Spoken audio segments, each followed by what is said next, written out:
This is a big deal if he is hurt. But if your ace is going to miss the remainder of spring training, may miss the start of the regular season, may miss so much time that he's on the IL, and you call that encouraging, then we just have a different opinion on the definition of what encouraging is. So that was Tim McKernan just a little bit ago, who I think summed up a lot of what you're feeling today as a Cardinals fan incredibly well. Alex, I got to give them full credit. Check out their podcast, 101ESPN.com. The free 101 ESPN app is where you go to find it. It is all presented by Dobbs Tire and Auto Centers. The Balloon Party did a great show of summing up what the Sonny Gray injury means for the Cardinals and why I thought John Mozeliak just took the exact wrong tone earlier today. We're going to play some of this audio for you. It's courtesy of ClaibsOnline.com. Mike Claiborne was down there able to get this audio for us. So here is John Mozeliak announcing that Sonny Gray, rainbows and lollipops, ladies and gentlemen, we have got an injury to announce, and it's not as bad as they were expecting. Yeah, I've had some encouraging news that it's a mild strain. I'm not going to put any return to play yet on it. Obviously, it's less than 24 hours, so we're just going to see how he responds over the next few days. But from the MRI reading, we are definitely encouraged. So, fingers crossed this isn't going to be something that lingers too long. Highly encouraged. We're feeling good about this. Some good news from the MRI, which I'm sure means, Alex, he's going to sit out a couple of days and no throw program for the next few days, and then he'll be right back on track here by the end of the weekend. He'll be back ready to go for his next start, in fact. Forget the regular season. Spring training, he's going to be back on the mound. Right, Mo? He's been named your opening day starter. I know you have no timetable, but are you still hopeful that he will be your opening day starter? I would imagine that's in question, but obviously we're going to give it some time. I thought you were excited about the news that you got. Yeah, no, it was great news, unless you were anticipating that this wouldn't be a big deal. I saw earlier today that Mo was going to be speaking to the media. I was like, oh, bleep. Mo only does this if it's to announce bad news. I thought we were getting Rich Hill. If it's good news, you just have the manager say, it wasn't as bad as we were anticipating. We're really encouraged. Sounds like he's going to be able to make his next start for us. Might be down for a couple of days. Don't find it to be super discouraging if we move his next start back a couple of days. It's just to make sure that he's on the right rest and whatnot. No, that's not what happened today. Mo's lying to you. This is not good news. What? This is bad news. You guys are looking at this all wrong. It's encouraging because now they don't have to go spend $75 million on another pitcher because he'll be fine in a month. Have you ever seen The Good Place before, Alex? The TV show? The Good Place? So, spoiler alert. The general premise of the show is It's a good place? Huh? It's a good place to be? Well, kind of. That's what they think, at least. So they put together this whole front of, hey, when you die, you're going to this place. It's the good place, right? And you think when you get there, you're in heaven. Turns out you're actually in hell. And they're just putting on this whole front of what it means to be there. I gave away the entire premise of season 1. I apologize. But been out for a while. If you haven't seen it by now, it's on you. I'll skip to season 2. It's a good show. That's what I feel like today. I feel like I was told that I'm in the good place, but in reality, I'm burning in hell right now. Because the Cardinals are trying to pee down my leg and tell me that it's rain out, Alex. This is nonsense. John Mozeliak said, quote, we have had some really encouraging news. It's a mild strain. I'm not going to put a return to play on it. We're just going to see how he responds. We're definitely encouraged. And in the same breath says, probably not going to be ready by opening day. I would find that to be extremely difficult timeline-wise for him to be ready.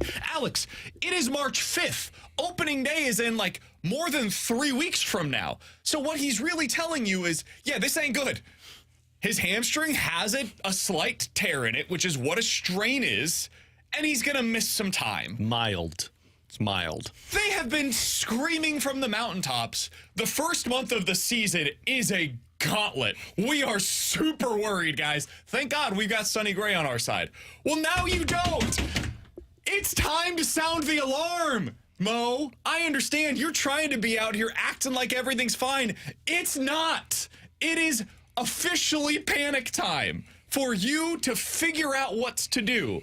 You now have Michaelis and Gibson. Yes. Not that Gibson. No, Kyle Gibson. Lynn. No, we're in Rather have trouble. the other Gibson.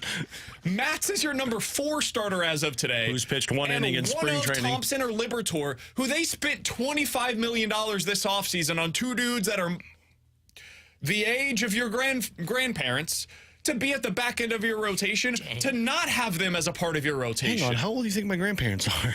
50. It's concerning, Alex. This is officially concerning. Well, but where are you at today? Sorry, haven't you heard your favorite manager, Ali Marmal, and why he's so optimistic with the Sonny Gray news? Quote, part of it is because it could have been a lot worse. Thankfully, he stopped when he did and didn't try to pitch through it or make another pitch. So that's part of the optimism. That's part of the optimism that Sonny Gray is only a mild hamstring strain. I can't get as frustrated as you because I expected this all along. The Cardinals, they don't plan for what if this doesn't work. What the Cardinals do and have done for the last couple of seasons is, where are we weakest at? What's that, pitching? What do we need? Innings? Okay, well, let's go get Lynn and Gibson. We need an ace. We need a big guy. All right, let's go say Sonny Gray. Well, Mo, what happens if Sonny Gray's not available? You don't they won't worry about that. Look at what he did last year. He's fine. The Cardinals don't look ahead. They look at the here and now, and they say, well, Sonny Gray's not going to be here for us, so guess what? Miles Michaelis, you're up. Steven Matz, you're up. This is why we signed Lynn and Gibson, to cover the innings for this team. Mo doesn't have this big red blinking light that says, this is a problem. He says, that's only a problem for a couple weeks. We'll start ramping up. We'll start throwing. We'll be good by then. We'll figure it out. And the frustrating part, he might end up being right. That doesn't mean it was a good process. This goes back to the whole process versus the results conversation that we talk about, Alex. When I watch the game, I look for the process. You look for the results. Just a different thing that we go about. Are you seriously going to do this 11 minutes into the damn show? We've been on the air for 6 minutes, and you're going to start pissing me off already? Yes, I apologize. Man, you're the worst. This is why you have no friends. You're right. So the Cardinals, a lot of the time, their process is not all that good. And the results turn out to be great. This was the classic Matheny, right? Matheny would pull all the wrong strings. The team would overcome every managing decision that he made during the game. And people would point at it and be like, that dude is a great manager. It's like, no, he's a terrible manager. He's got great talent. And because he had that kind of talent on the team, they were able to overcome the decisions that he made. The Cardinals for years were overwhelmingly talented compared to their peers. That is no longer the case. I think this lineup is really freaking good. But the pitching surplus has depleted to the point where you not only don't have a surplus anymore, now you don't have enough to fill a rotation. You don't have enough internally to fill a bullpen. And so you've got to go out externally to keep adding. But to your point, Alex, on they go out and get just enough. Well, now you're going to see the depth tested. All offseason, we were told, oh, we feel so much better about our depth. Oh, do you? Okay. When they went up in front of the media at winter warmup, you know who John Mozeliak touted as the depth that they're going to be counting on going into 2024? Zach Thompson, Matthew Liberatore, and Drew Rom. That's the same depth they had last year that got them the 7th pick in the draft, ladies and gentlemen. The exact same pitchers. It's a retool. They spent $25 million to avoid them throwing innings for them this year. And on opening day of 2024, one of those 3 that I just mentioned will be in the rotation. And it's pretty damn likely another one will be in the bullpen. And it's pretty damn likely the 3rd, Drew Rom, who throws 86, is going to be your 6th starter on opening day. I mean, I'm. By the way, can I point out, too, that, remember, I can't believe this, man. I can't remember if it was at the end of the season. Oh, no, they didn't hold an end-of-season availability. At some point last year, Mo had said, one thing that we should learn from it this year was maybe we didn't show enough urgency. You remember last year when we were like, guys, there's this big blinking red light that says their pitching sucks. And Mo was like, no, we're fine. We don't have to show urgency. The Cardinals continued to lose. There was no lack of urgency. I remember being on the air a lot where BK was screaming they need to show some urgency. this is where they should have learned from another lesson from 2023, where they're down an ace. They're clearly lacking pitching already, and they should be going out to the market to go find somebody, whether it be a Snell, a Montgomery. Hell, even Michael Lorenzen would help them at this point. And instead they're going, that is fine. It is fine. We are going to be patient. We can relax. Mo, you were not urgent enough last year, and you watched the team sink. For years, they haven't had any urgency. Think back to, 2021, I guess it would have been, when you had that 17-game winning streak at the end of the year that saved their asses. Think back to 2022, when Albert Pujols goes on this crazy run in the second half, basically single-handedly gets you to the postseason, along with, by the way, 2 MVP-caliber seasons from Nolan Arenado and Paul Goldschmidt with the Cardinals. Just assumed, that's just going to happen again. When they're 35 plus years old, we'll just get the same kind of returns on our investment for Arenado and Goldie. I'm sure it'll be fine. They go into a season and they're like, if we get the 90th percentile outcome from a bunch of these dudes, we'll probably be fine in our division. But what happens if you don't? We found out last year. And my hope, and you told me, Alex, that I was wrong all along, and you were right, and I was wrong. My hope was that will be the moment. That will be the thing that changes their mentality as an organization. I was wrong.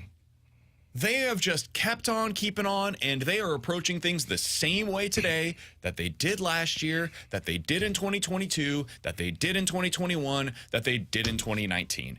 It's the same thing every single year. They go into the season with just enough. And every offseason, they've got an opportunity to make that one move that'll push them over the top. And they say, we're good here.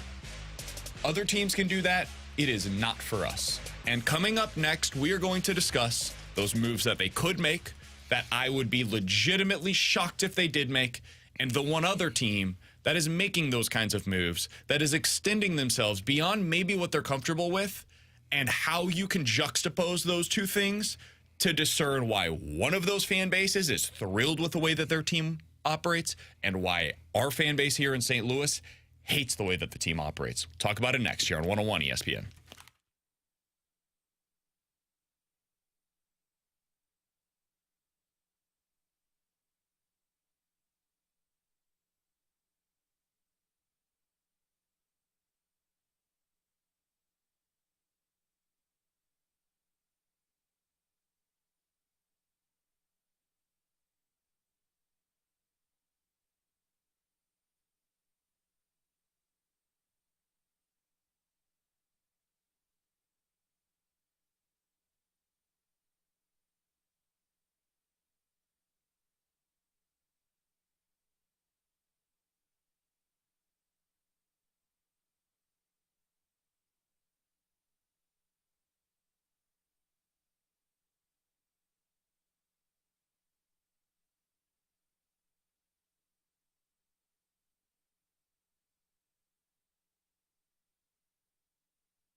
Hey, it's BK. I got to tell you about my friends over at Victory Men's Health. They are going to help you unlock your inner champion by optimizing those hormones inside of your body. Ladies and gentlemen, if you are not feeling good when you wake up in the morning, there may be a reason for it. It might not just be that you're getting a little bit older. There are actual reasons why men at your age range are feeling a little bit groggy when you wake up in the morning, and it could be because of low testosterone. Over at Victory Men's Health, they are going to help you feel more energetic with more confidence and more drive. They have 4 great locations across the St. Louis area, one in O'Fallon, Illinois, the other in O'Fallon, Missouri, and then in Town and Country and Sunset Hills, Missouri. For more information on where you can find them, go to victorymenshealth.com. That's victorymenshealth.com. You can learn all about the different ways that they can unlock your inner champion today. Again, that's going to victorymenshealth.com. That's victorymenshealth.com.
So the Cardinals have a problem.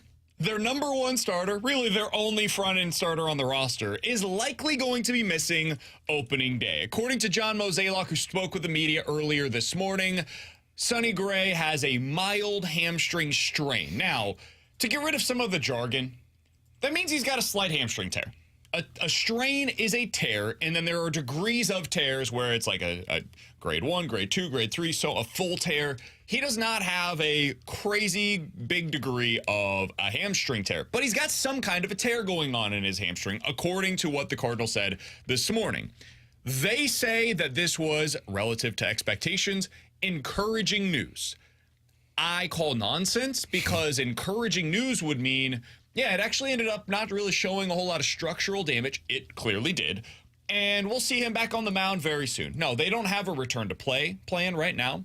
Their expectation is that it's going to be, quote, difficult, end quote, for him to be able to be back on the roster by opening day. They think an IL stint is both likely and possible to start out the season, which means for the first 2 weeks at a minimum, you're very likely to be without Sonny Gray. Alex, there are 2 starters that are available right now on the open market that fit into the criteria of being a front-end starter.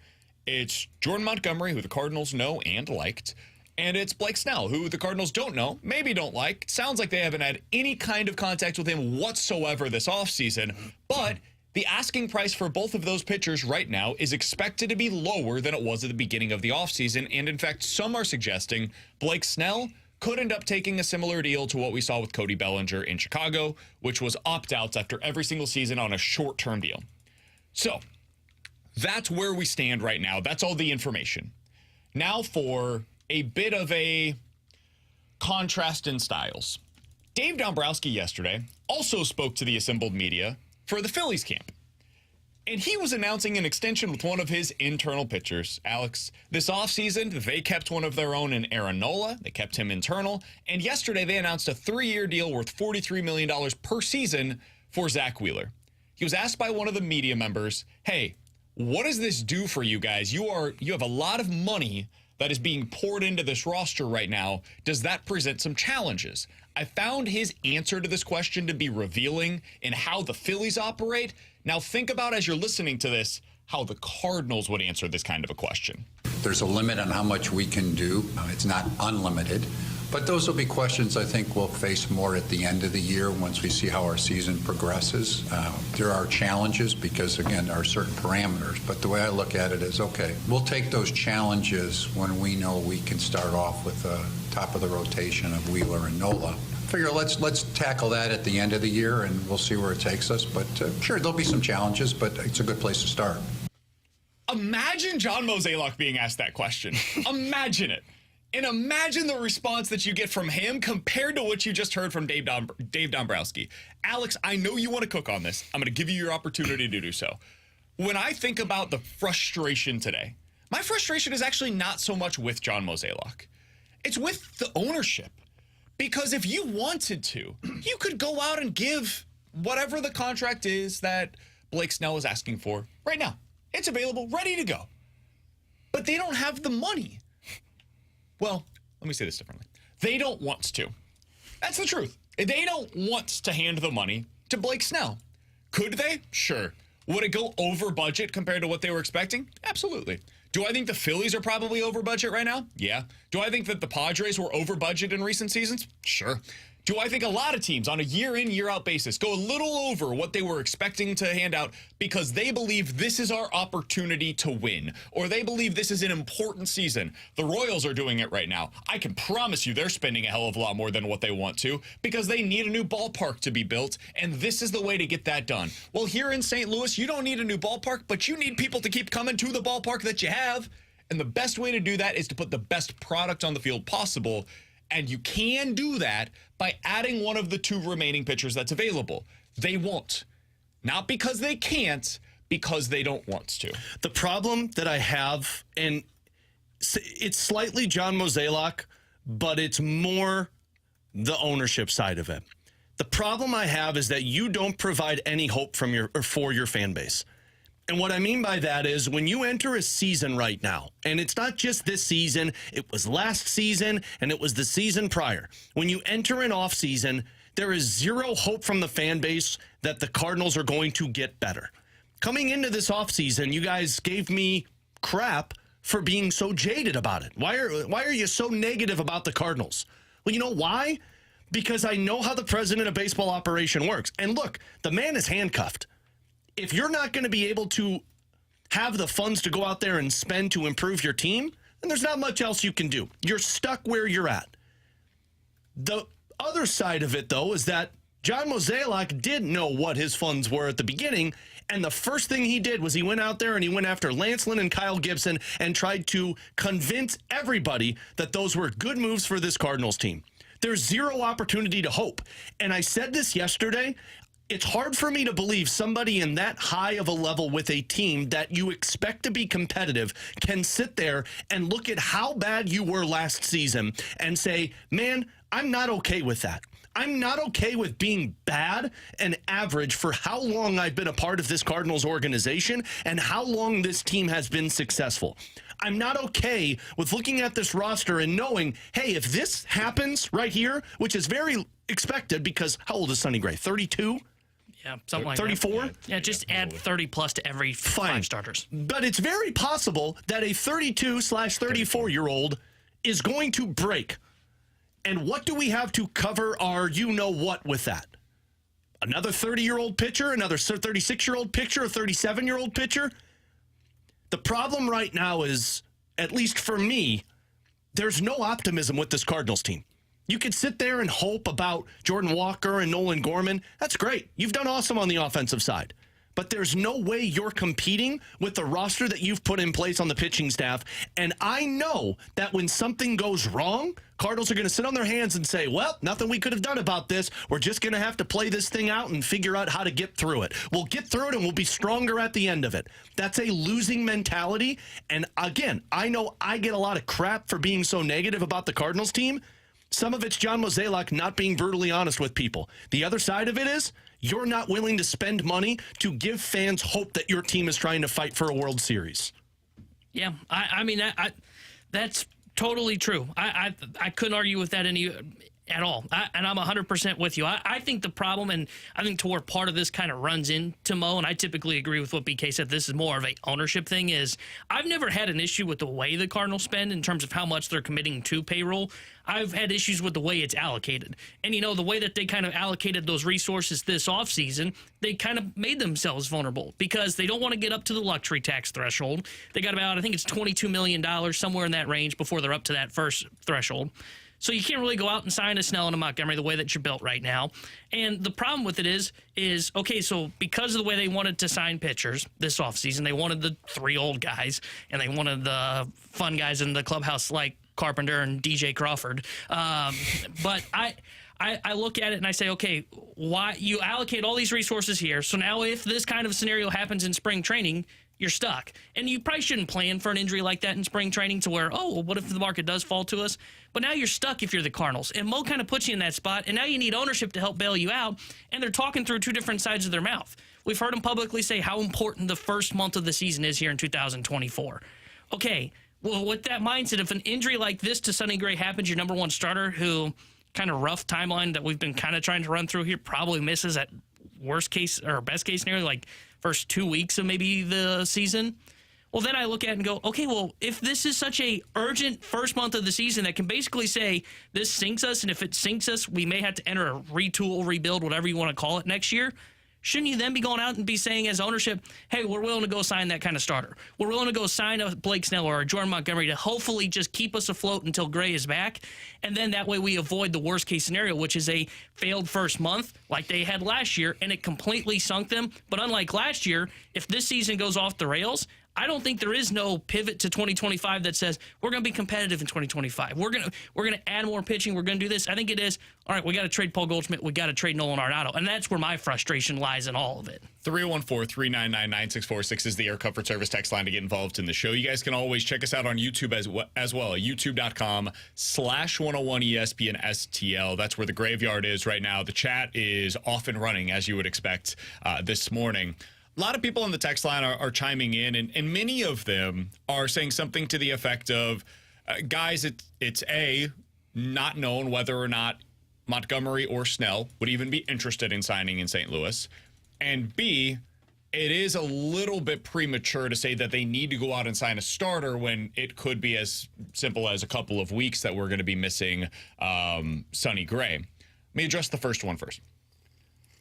I was reading a piece the other day over on The Athletic, and it was about Chris Bryant and why he signed with the Colorado Rockies. And it essentially came down to, I don't know, they offered me the most money. Sometimes we make free agency way too complicated. For some guys, like the Cardinals are never going to outbid the Dodgers for Yamamoto. Just not realistic. And so location does become a determining factor there. Like there's a point at which he's just going to make a boatload of money, and he can kind of decide based on getting $30+ million from every market that he wants to play in. Okay, all of these offers are relatively similar. Which one do I want to play? Which market do I want to play in? So that's one side of things. Another side of things is a guy that's like having a real bounce back season, and everybody's going to offer him like $6 million, right? Well, if you wanted him, you could pay him $10 million, but realistically speaking, everybody's going to offer him roughly the same amount of money. And so for him, he could also say, okay, because I'm a hitter, I'm going to go to a hitter-friendly park in a division that doesn't have overwhelming pitching, and maybe if I've got some injuries, go to a place that has a training staff that's known to keep guys on the field. Those are some of the things that you might take into account that other free agents wouldn't. When we're talking about the middle of the market, and that's really right now where Sonny Gray and Jordan Montgomery find themselves, is somewhere in the middle of the market. It becomes about where can I get the most money possible, the most years possible, etc. And based on what we're seeing, that didn't exist for them this offseason.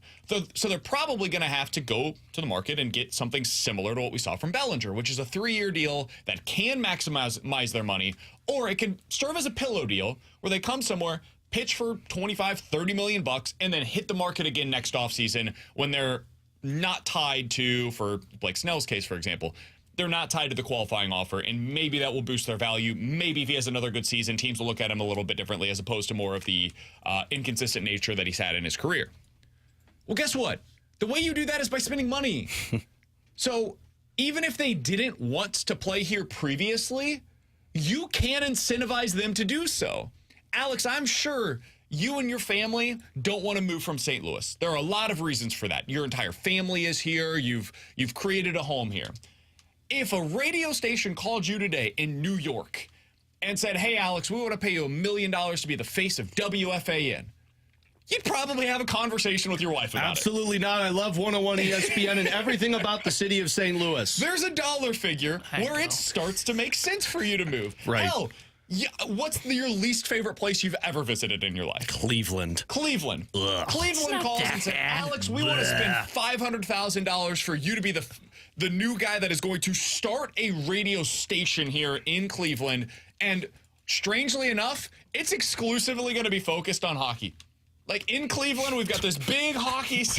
What the hell's happening right now? Yeah, couldn't believe it. This is going to be a bad idea. You'd probably have a conversation with your wife where you're like, you know what? This is too good of an opportunity. I can't pass it up, right? Mm-hmm. That's what you can do with money. But you can only do that don't want to do if that. your owner or your president of baseball operations, if the first thing out of his mouth to the free agent is, would you like to play in St. Louis? And they say, well, no.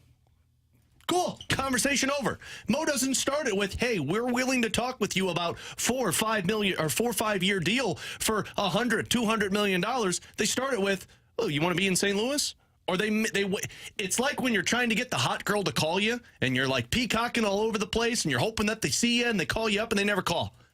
Well, guess what? Sometimes you got to call them. Sometimes you got to call them and initiate. Out there, man. Yeah, man. Peacock it, Peacock it. The worst thing that can happen is they say no.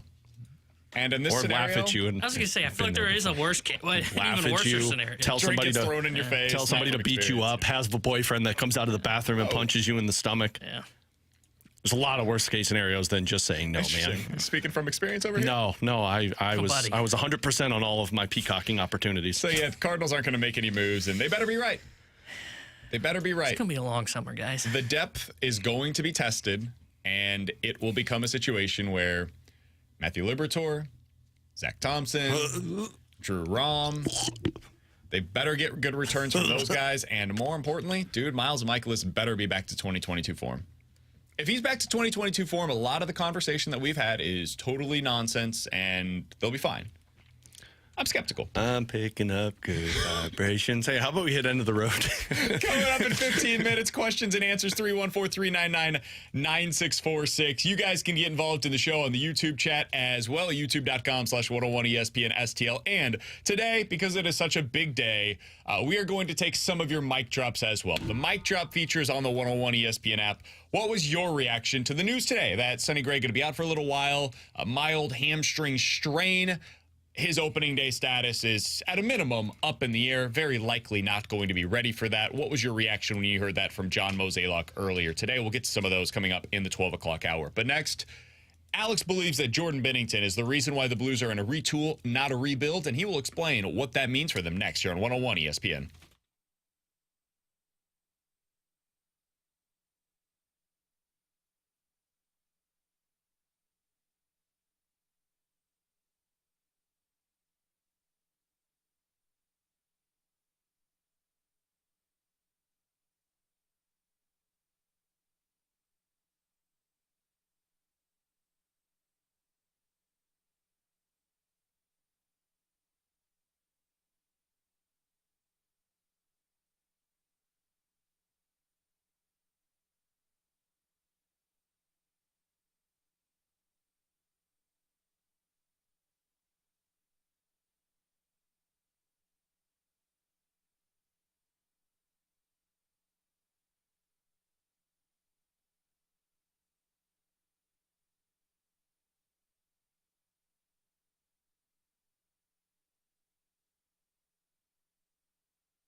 Alex Ferrario with you to talk about my friends at Classic Air Care. When it comes to your HVAC system, specifically this time of the year, man, you got to make sure it's in the top condition you want it to be. And what I mean by that is, it was 75 degrees yesterday. It's going to be like 50 degrees later on today. You're going to be going back to air, back to heat, back to air. And if that HVAC system is not taken care of, you're in trouble, which is why I'm a part of the maintenance program with Classic Air Care. I've been part of the maintenance program with Classic Air Care for 6 years. I have a 26-year-old unit in my basement, and every 6 months when they come out to look at it and clean it and check it and tune it up, they're like, boy, this is old. Hope it lasts you, and me too, but it does, because Classic Air Care takes so good of care with my unit. Plus, they're honest about everything. If there's something that's wrong, if they feel like a piece needs to be fixed, or if they feel like I need to upgrade my HVAC system, they're brutally honest with me, and I love that about Classic Air Care. The customer service is great. The maintenance program is at its best. Make sure you check them out. Tell them Alex Ferrario sent you. Find out why I only use Classic Air Care for our HVAC system. ClassicAirCare.com.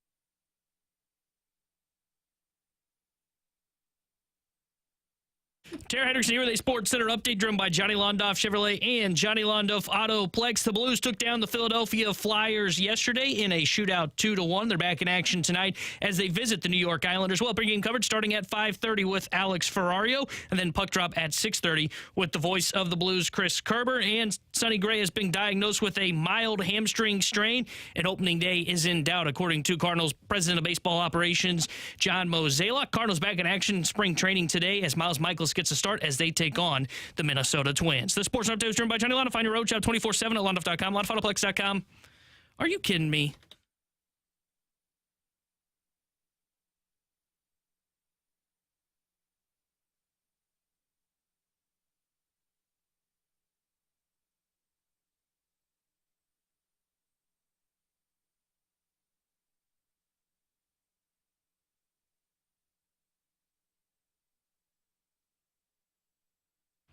So, big win for the Blues last night. They would have been our open today if not for the Sonny Gray news. A should have been 2-1 shootout win on the road in Philadelphia. Did you say they should have been? No, man, Yeah, I didn't. I agreed with everything you said. This is BK and friends. Of course. So they have another game tonight on the road in New York, and then Thursday in New Jersey, Saturday again in New York. They're doing this metro run up in Philly, New York, New Jersey, etc. Alex, once again, what, man? I didn't think the Blues played particularly well. You didn't think they dominated overtime? Nope. I didn't think they played well last night. I didn't think they played particularly well against Minnesota. They found a way to get 4 points in those games, and ultimately that's what matters. But as I continue to watch this team, still looks like the same team to me, man. It's a matter of, do you get a power play goal or multiple? Or a breakaway where you actually didn't shoot the puck, you stumbled and the puck went 5-hole? Correct. I thought it was on purpose. Me too, a little And bit. does Jordan Binnington or Joel Hofer stand on their head? If those things happen, probably going to win. If they don't, if any one piece of what we just mentioned does not happen, including the breakaway where you fall and it happens Well, he didn't to go into fall. I think he stumbled and didn't get the shot off. You're not going to win.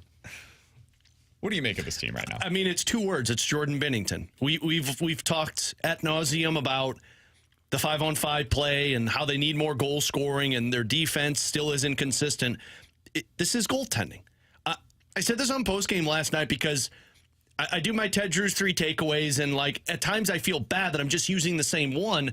But I would say in 42 games that Binnington has started in, 36 of those 42 games have been dictated because of Jordan Binnington.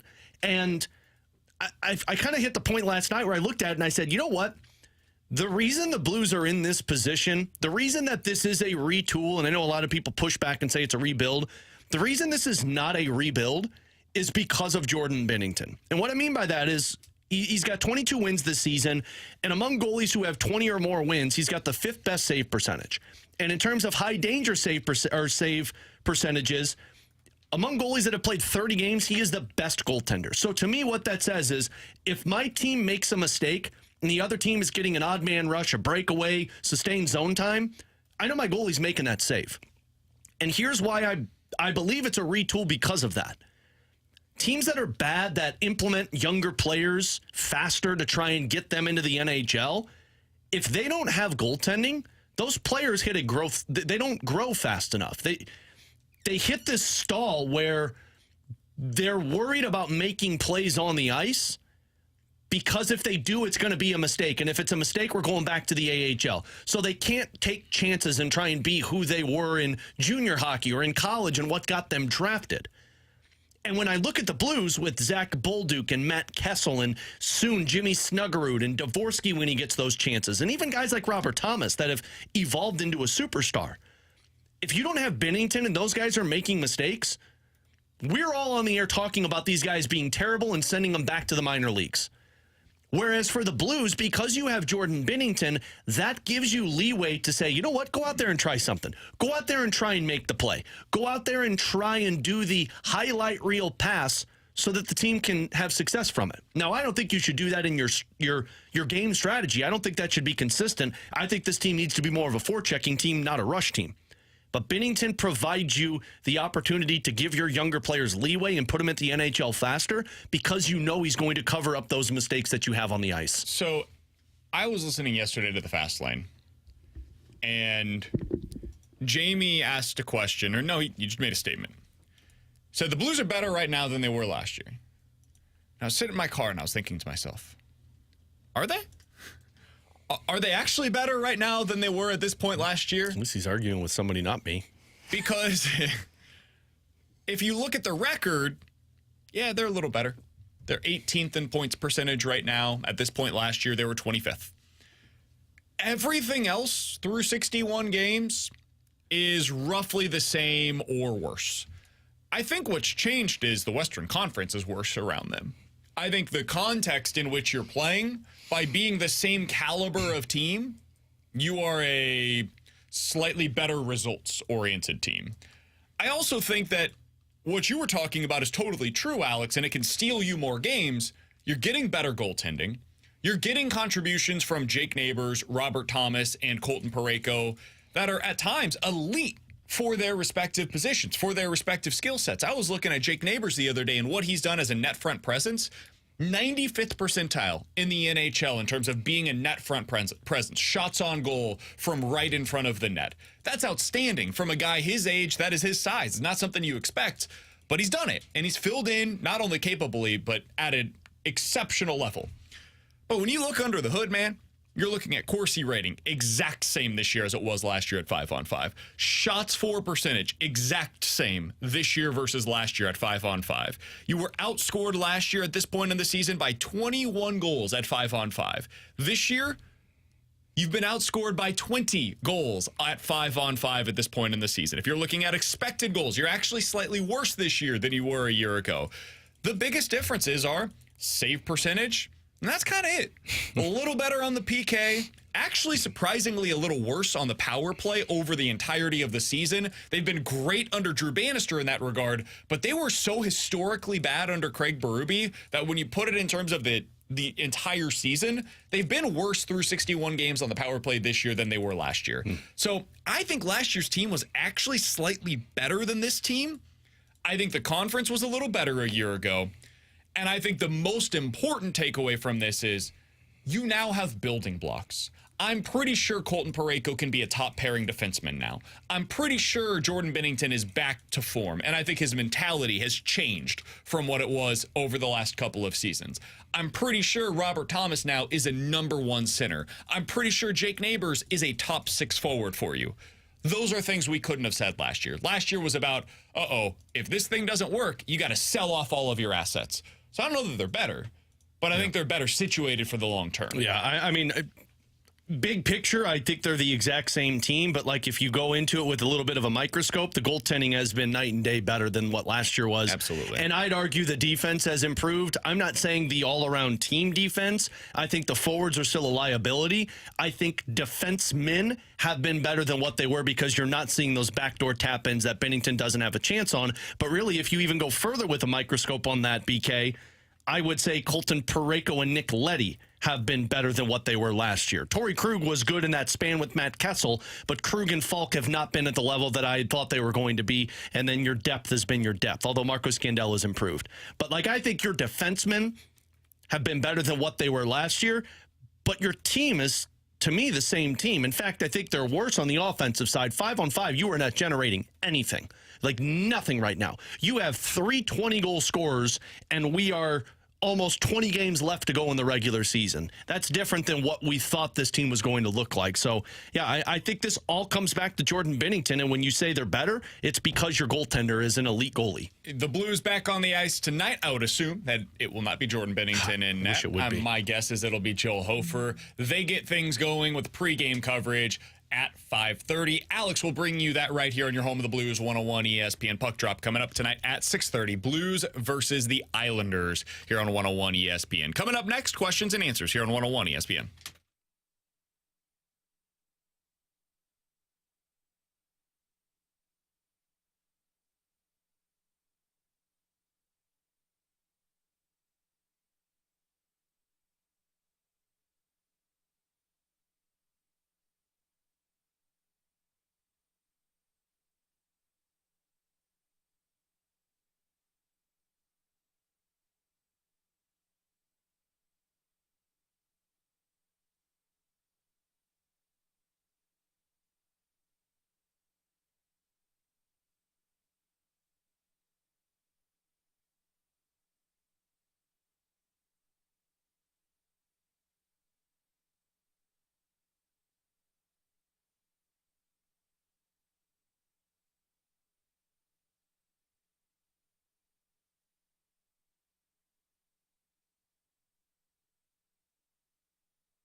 Alex Ferrario with you to talk about my dentist at 100 West Dental. I've been going them to now, I guess it's almost a year, getting my teeth clean, getting my mouth checked out, and I just feel so comfortable going to Dr. Pryor and his team because I know they're taking care of my overall health. And that's really important when you've got a dentist because if you're like me, you've heard this story before, you get a dentist who doesn't care about your overall health, just cares about, making sure your teeth are okay, and if there's a cavity, taking care of it.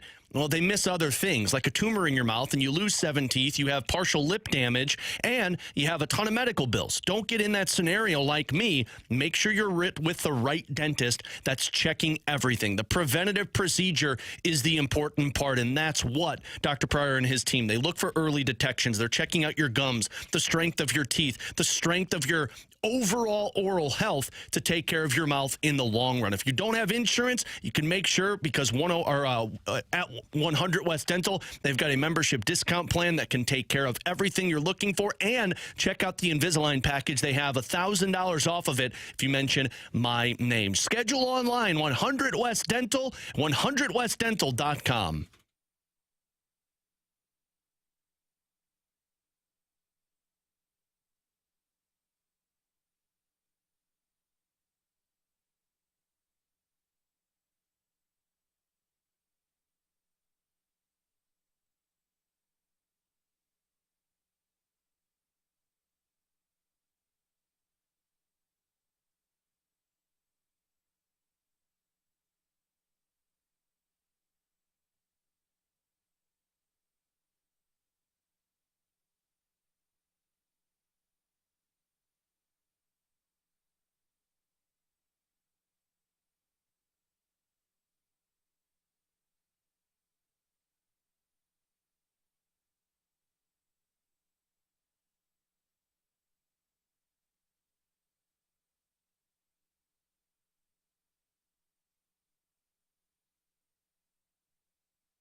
Alongside Alex Ferrario and Tanner Hendrickson, I'm Brandon Kiley. You've got BK and Ferrario here on 101 ESPN. 314-399-9646 is the Air Comfort Service text line for questions and answers. Jeremy Rutherford coming up on the other side. But first, we got to get to some of your questions from the 314. Alex, is Booch traded? Yes or no? Very at the simple deadline? Question. Yep. Man, I'm so 50-50 right now. If I had to lean one way, I'd say no. I don't think a team is going to be willing to match what he's asking for. I do think he gets traded in the offseason. Once Doug sees what the money is going to cost, he might already know. I think he gets traded in the offseason. I've gone back and forth. In fact, last week I even said, yes, he's going to be traded. The more I keep reading, JR's doing a great job of doing those pieces with all these different teams. The more I keep reading, I'm going, no. I think it's not so much just what other teams have. I think it's a lot to pay for a second-line player. In the offseason, when it costs a little bit less, that makes sense.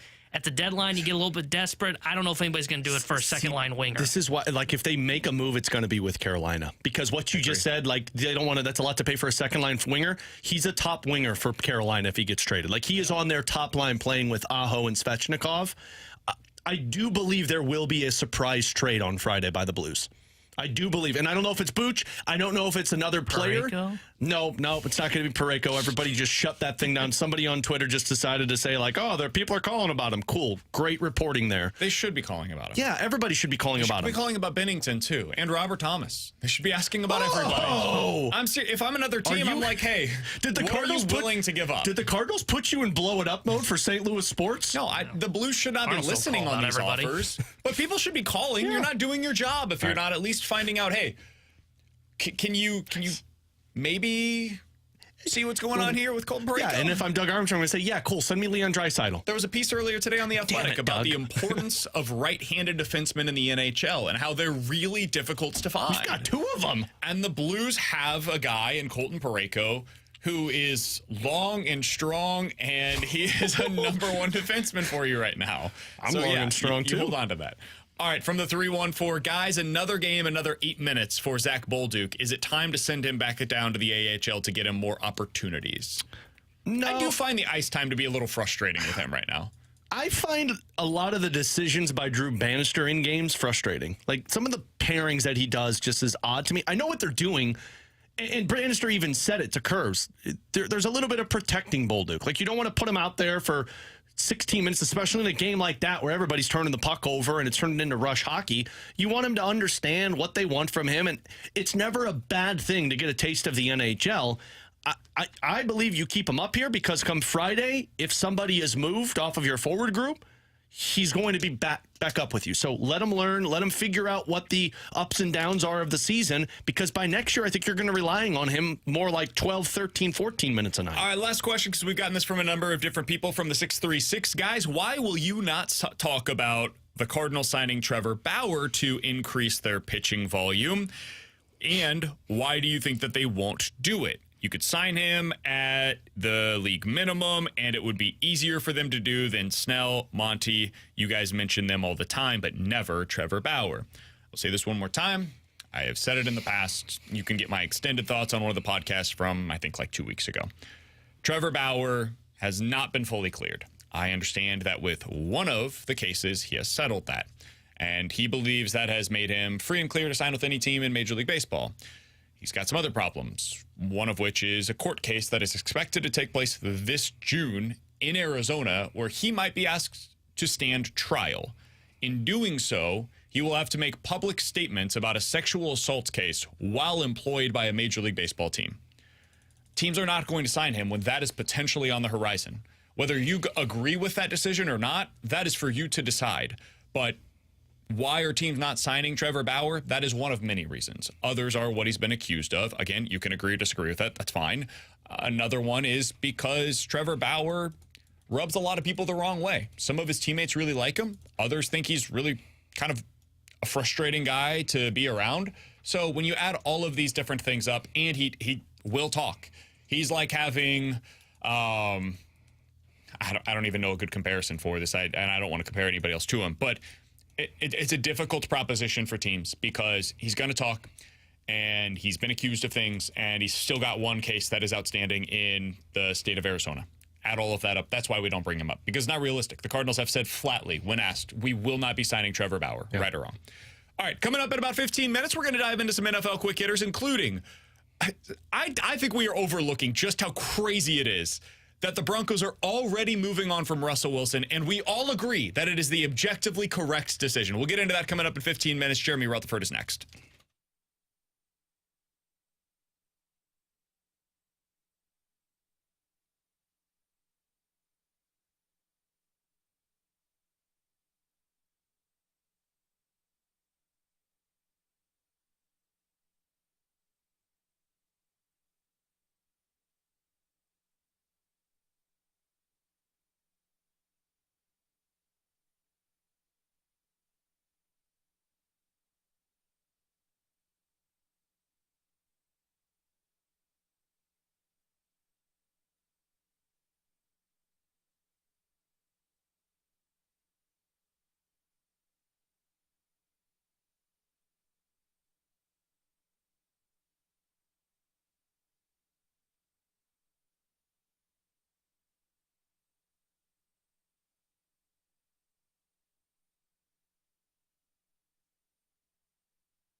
It is NHL deadline week, which means we are very excited to be joined by our friend and the Blues insider for The Athletic. He is Jeremy Rutherford, joining us here on the show as he does each and every Tuesday. He's got the prime position today, Alex, of the noon block. JR, appreciate the time as always, JR. man. How you doing today? Yeah, I got the text from BK. We'll give you the prime time. Oh, thanks. I'm surprised you didn't have to fight for that because we know BK probably would have tried to push you down to the 1:30 spot. So, Jerry, we only got time for you on the rewind today, so... No, that's not what we do. It's the balloon party. The balloon party every day puts him at 10:45, which really means 10:50, which means we start our show at 11:10. We know how this works, Joe. Which means then we don't have enough time to talk, JR. But you guys, 1:30, that'll be Mahomes or Disney World.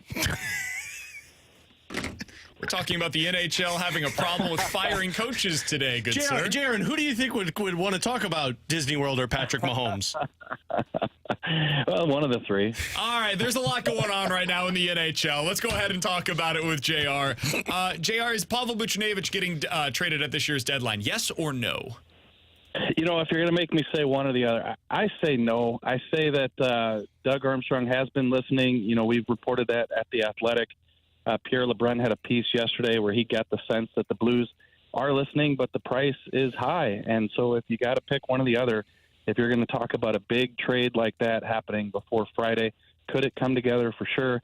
Do I expect it to? No.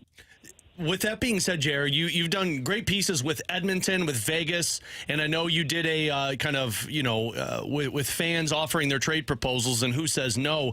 Carolina was the other one. What team, if a team kind of decided to cough up the pieces to acquire Buchnevich, would make the most sense to you?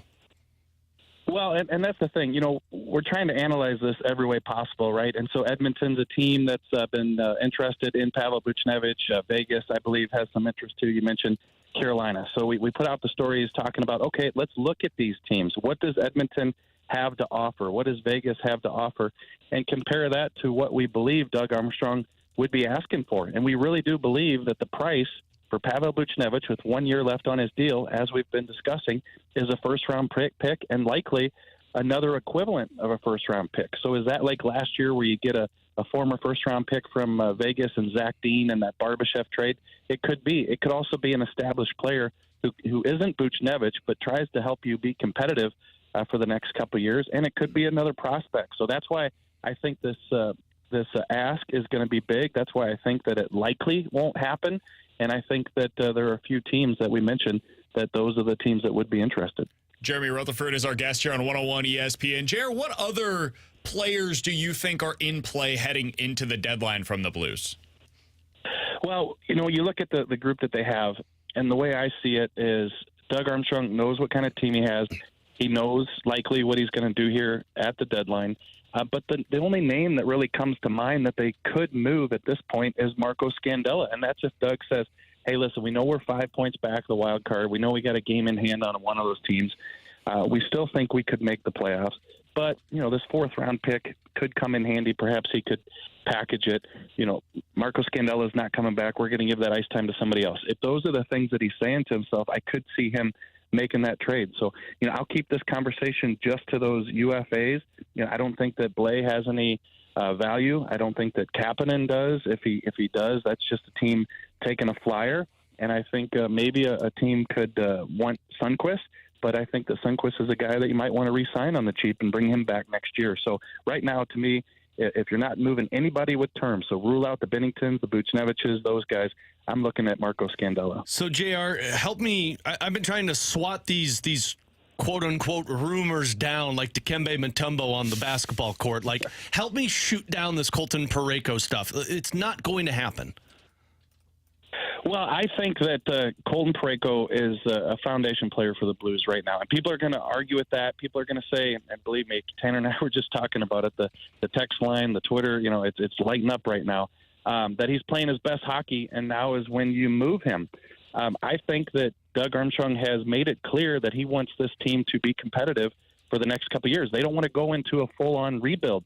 And if you move a Colton Parayko, great. You're probably going to get a decent package, and you know we could be sitting here talking about the deal tomorrow or Friday and say they got a lot in return, and this is going to be the retool. But at the same time, are you going to be able to be competitive? And where are you finding that top pair-ish defenseman in a Colton Parayko. It's not Justin Falk, and I don't think you're going to be able to get it done by committee with this group. So to me, you can move Colton Parayko. I'm not saying you can't make that move, but to me, he's one of the 2 or 3 players I would keep around and steer you through this period. I got to give a lot of credit to our text line.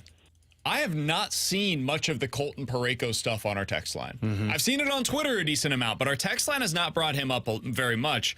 The guy that we get a lot of, JR, I'm sure you have as well, and that's Jordan Kyrou. People are very ready to move on from the Jordan Kyrou experience. Is that something that becomes more of a conversation in the offseason, in your opinion? I think so, and I don't expect that we're going to see any different of a player between now and the end of the season. Like, I'm not saying he is who he is. Some people might say that. Perhaps there's still room for growth, but I don't think we're going to see that growth in the next couple months. So I think it's probably a conversation that's been had multiple times behind closed doors with the Blues. I'm sure there's been phone calls made at various points, but I don't see anything happening before the trade deadline. That would be a very big deal. That would be a team not only taking on 8.125 AAV, but also taking on the remaining 7 years of a contract. That would be a blockbuster deal. I can't see that happening before the deadline. I don't even know that it could happen in the off season. But I do think that the off season is a better option than trying to figure something out before this Friday. And JR, we know how the trade deadline works. If you don't get deals done, sometimes that's just the start of a potential deal once you get to the off season.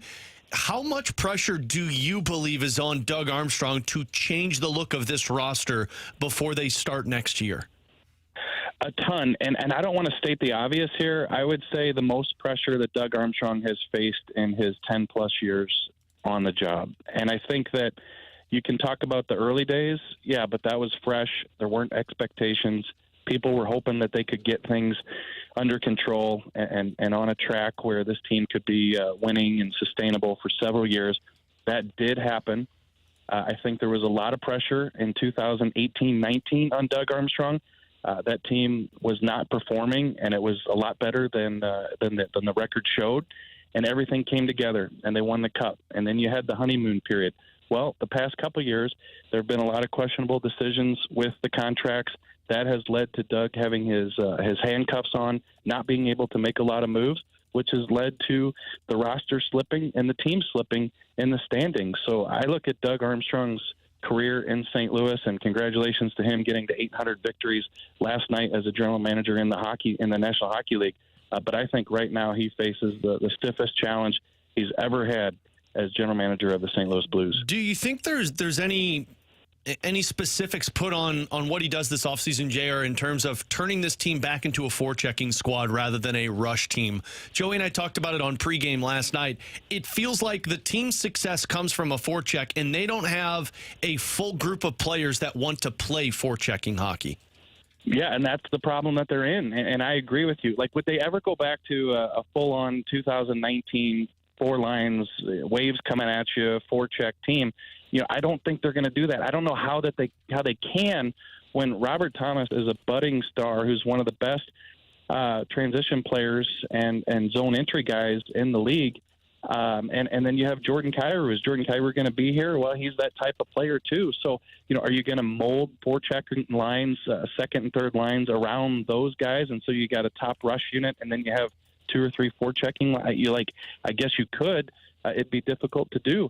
And I think they tried to do that this offseason when you bring in a Sammy Blais, you bring him back in that trade with New York, and, Kevin Hayes is here, Toropchenko's here, big bodies, forechecking team. We're going to get back to the group that Craig Berube likes to coach. Well, how did that work out? So I think it's easier said than done. I think when you watch this team, you hope and wish that they could be that group, but how does Doug Armstrong get back to that? How do you do that in an offseason? It's hard. JR, final question that I've got for you. The other night, Jake Neighbors made his 20th goal of the season, and I was looking into some of the NHL Edge stuff that they're putting out. It's not perfect, but it does have some really interesting numbers over there. And they have one thing that you can look into of where he's getting his shots on goal. And if you look just right in front of the net, the high danger areas, he's in the 95th percentile in the NHL. Not just based on what he's done compared to his Blues teammates, but all players across the NHL.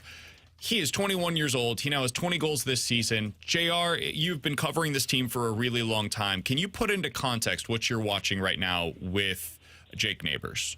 I just see a player who gets it, and it does matter that he's 21.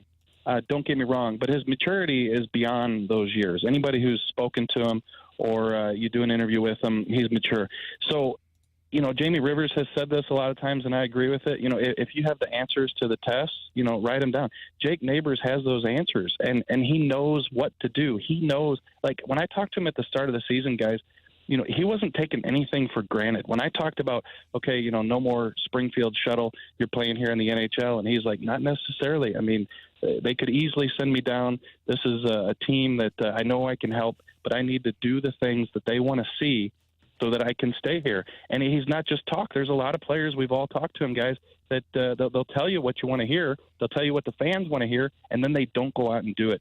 Jake Neighbors does it. I tweeted it last night. The Blues go on the power play. I don't even watch the puck when the Blues have the power play. I watch Jake Neighbors in the front of the net. It's awesome to see for a young player, and we are watching. You don't want to say a 1 in 20-year, 1 in 30-year type player, but you do see a great draft pick. I think he's starting to blossom. I think we're seeing all the things that the Blues hope to see, and I think this guy's going to be around for a long time. He's such a unicorn in today's game. You just don't see players that play the way that he does. He's quite a throwback. JR, appreciate the time as always, man. I will share this with you. I know you're a Cardinals fan at heart as well. You're a native St. Louisan.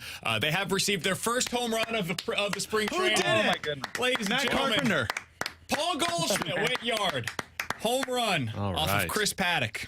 It's only training. Number one, first one of the spring. Another update. Miles Michaelis, our new ace, gave up a home run on the first pitch. That's fine. He settled in. He ended up just giving up the one hit, got through the rest of the inning clean. Everything is A-OK. Yeah, as you could tell, JR. It'll help my fantasy team. Do the spring training stats help? Well, if you ask BK, they matter. If you ask T-Bone, they don't matter. No, it's the opposite. JR, appreciate the time, man. We'll talk with you again soon. Yep, thanks, guys. Got it. That's Jeremy Rutherford.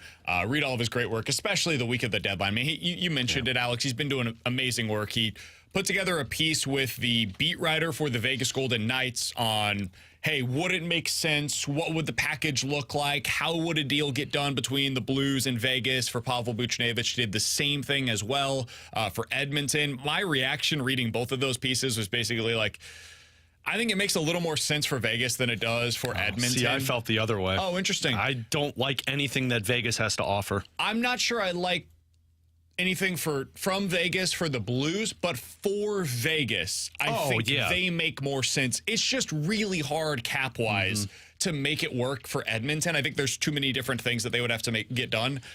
For Vegas, you can get it done pretty easily. It's just a matter of, for the Blues, I don't see the return. Yeah.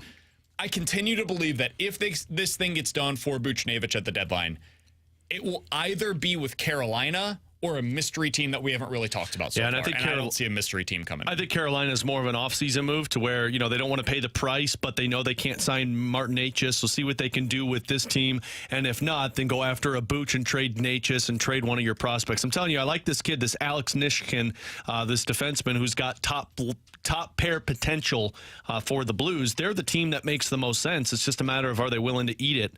One more thing I wanted to mention, he was talking Jake Neighbors there, and I told this to you yesterday, and I don't feel I'm getting too ahead of my skis here, but I mean, I also did the Hole and Oates comp, so we know how that goes. But to me, Jake Neighbors is Zach Hyman.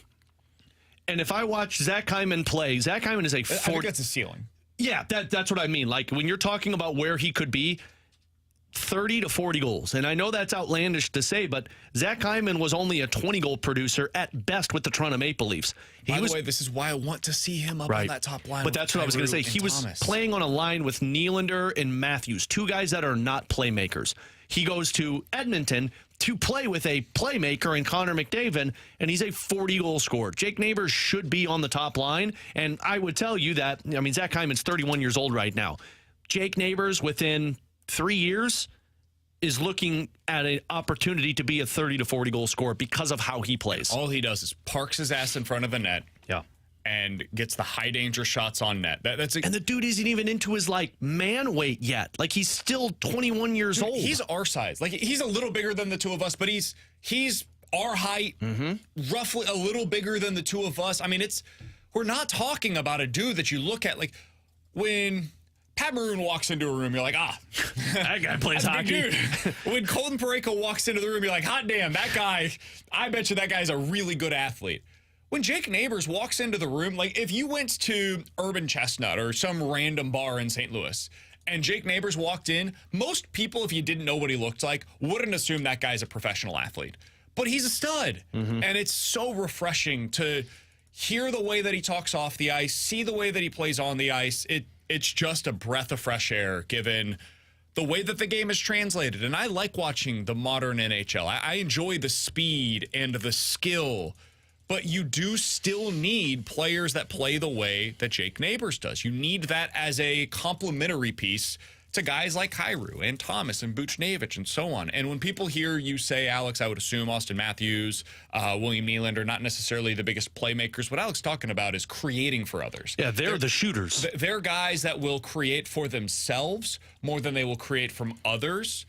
Robert Thomas is a guy that creates for everybody around him. He can also create for himself, as we've seen this year with the goal-scoring production, but his best skill, and honestly, I think Kyrou is kind of this way as well, his best skill is playmaking for others, creating opportunities for others, especially at the net. And I go back to that being why I want to see Jake Neighbors on the top line. I'm with you. I mean, I wonder if we see it after the deadline. I think the only way you see it is if Buch goes. That's the only way. They're not breaking up that top line. To me, the ideal top line in the future for this Blues team is Neighbors, Thomas, and Snuggerud. Goal scorer, power forward, playmaker. That's what you want to create. Or Neighbors, Thomas, and one of Kyrou Buchnevich. One of those two guys up there for the rest of the season post-deadline, I think would be fine. Yeah. And then it also allows you for a little bit more depth of scoring with that second line on Braden Shinn's side as well. But if it were me tonight, and I mean, I'm not a head coach in the NHL, so I'm an idiot, I would have Neighbors, Thomas, Buchnevich, Kyrou with Shen, and Brandon Saad, because that's two lines that at even strength I know has worked in the past this season. He's Alex, that's T-Bone, I'm BK. Blues back in action tonight. Blues at the Islanders. Pregame starting with Alex at 5:30 right here on your home of the Blues, 101 ESPN. The deadline is coming up on Friday. If we hear anything new, any other rumors, we'll certainly pass those along here on BK and Ferrario. Coming up next, though, we'll get into some NFL quick hitters with a couple of pieces of news from the NFL and the big decision that was made yesterday officially that is going to have, at least for the next 2 years, serious implications for the Denver Broncos and how they can operate. We'll talk about it next here on 101 ESPN.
All right, let's dive into some NFL quick hitters alongside Alex Ferrario and Tanner Hendrickson. I'm Brandon Kiley. Let's start out with this. So I feel like we've all just come to accept the fact that Russell Wilson is going to be cut this offseason. And we're like, oh, yeah, that's going to take on an $85 million cap hit over the next 2 years. It'll be fine. That's probably the smart move for them. Guys. Everything is fine. So can we take a step back for a second and think about what this means? They're taking on $85 million in dead money over the next 2 years. To put that into context, the previous biggest dead money hits for a team were $41 million and $40 million. That is now 2 and 3 on the biggest dead cap hits ever in the history of the NFL. You combine them, they are less than what Russell Wilson is going to account for on the Broncos cap over the next 2 seasons. Let me put this a different way for you. Russell Wilson is going to account for $35 million against the cap for the Broncos this season. There's no way around it. That is dead cap. It's like what Minnesota did, Alex, when they bought out a couple of players. There are 9 NFL players this season that will account, as of today, for a bigger cap hit this season for their respective teams than Russell Wilson will for the Broncos, who he will not play for. Next year, again, Russell Wilson will not be on the Broncos, but he will account for $49 million against their cap. There are only 7 players in the NFL that are currently slated to be a bigger cap hit for their respective teams than Russell Wilson. Many of these players will either extend or restructure their contracts. He'll be a top 5 cap hit in the NFL each of the next 2 years. And the Broncos said, you are so bad and so unlikable that we don't want you to be here anymore. Please go Didn't away. you hear RG3 today on Get Up? He's still a top 5 quarterback in the NFL. He could still win you a championship. If I'm Russell Wilson, I'm done. I'm retiring. You pay me that much money, I'm going to sit at home with Sierra, 1-2 step it into the offseason and enjoy my life. So enjoy your life, NFL. I do really wonder if he's going to have a starting job this year. The more I think about it, and Pittsburgh, and apparently it was reported today, they're not interested in Russell Wilson or Justin Fields. I think they Vegas are running is going to be the team. I think if Vegas doesn't strike with one of their quarterbacks, they're going to go after him. You think? Yeah. Just because if you're Antonio Pierce, you need a quarterback to go with this team, and you got to get somebody who at least can manage the roster. I think it's a disaster waiting to happen, but I think Vegas is going to be the team that doesn't get the trade of Fields, doesn't find a way to sign a quarterback. You can't draft a good one, and you say, give me 1 year of Russell Wilson. Somebody on the text line, by the way, said from the 618, does it really matter if they get a good rookie quarterback on a rookie deal? Then the money basically balances itself out. Here's why, in my opinion, it does, is because your value from that rookie deal is being able to surround them with excellent players. The Texans are going to do this offseason. When you know in year 1 that you've got a good quarterback on that rookie deal, dude, maximize the hell out of the next 3 seasons, because that's when they're super cheap. The Broncos won't have the ability to do that because in year 1 of that rookie contract, you're paying $35 million for Russell Wilson. So combined, you're paying $50 million to the quarterback position. That's what the Chiefs are paying for Patrick Mahomes. You have no advantage over the Chiefs despite having a rookie quarterback. Year 2, I'm spending $60 million on my quarterback position, which is more than any other team in the NFL because of my first-round quarterback plus Russell Wilson's cap hit. Year 3, finally, I am able to have that advantage, but it's only for 2 years at this point. So can you have that advantage still? Yeah, but it takes 2 years to get there, and that by that point in time, you've basically got 1 year of building to be able to get it done. So you really limit yourself, and it's why I wonder if I'm the Broncos, I might just say, you know what, let's use this to take our medicine over the next 2 years.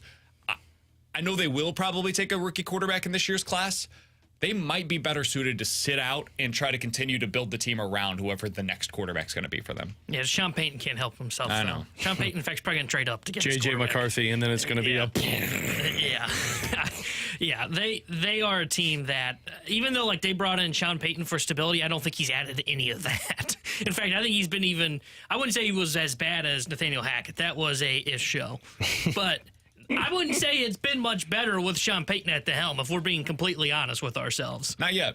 I mean, so far it's been pretty bad. Now the Everybody actual wants on-field to step. product has been better. I think they've been a better football team than they were previously, but off-field, man, there's been a lot of buzz around them. All right, next thing up, as we continue with NFL quick hitters, was reported yesterday, I think it was, that Mike Evans is going to be re-signing with the Tampa Bay Buccaneers. 2 years, $52 million was the initial report. As we know, NFL contracts don't work the way that NHL or Major League Baseball or NBA contracts do. They're not fully guaranteed. So, it's actually, according to Mike Florio of Pro Football Talk, a 2-year deal worth $41 million. And there are $11 million in incentives that take place within the deal.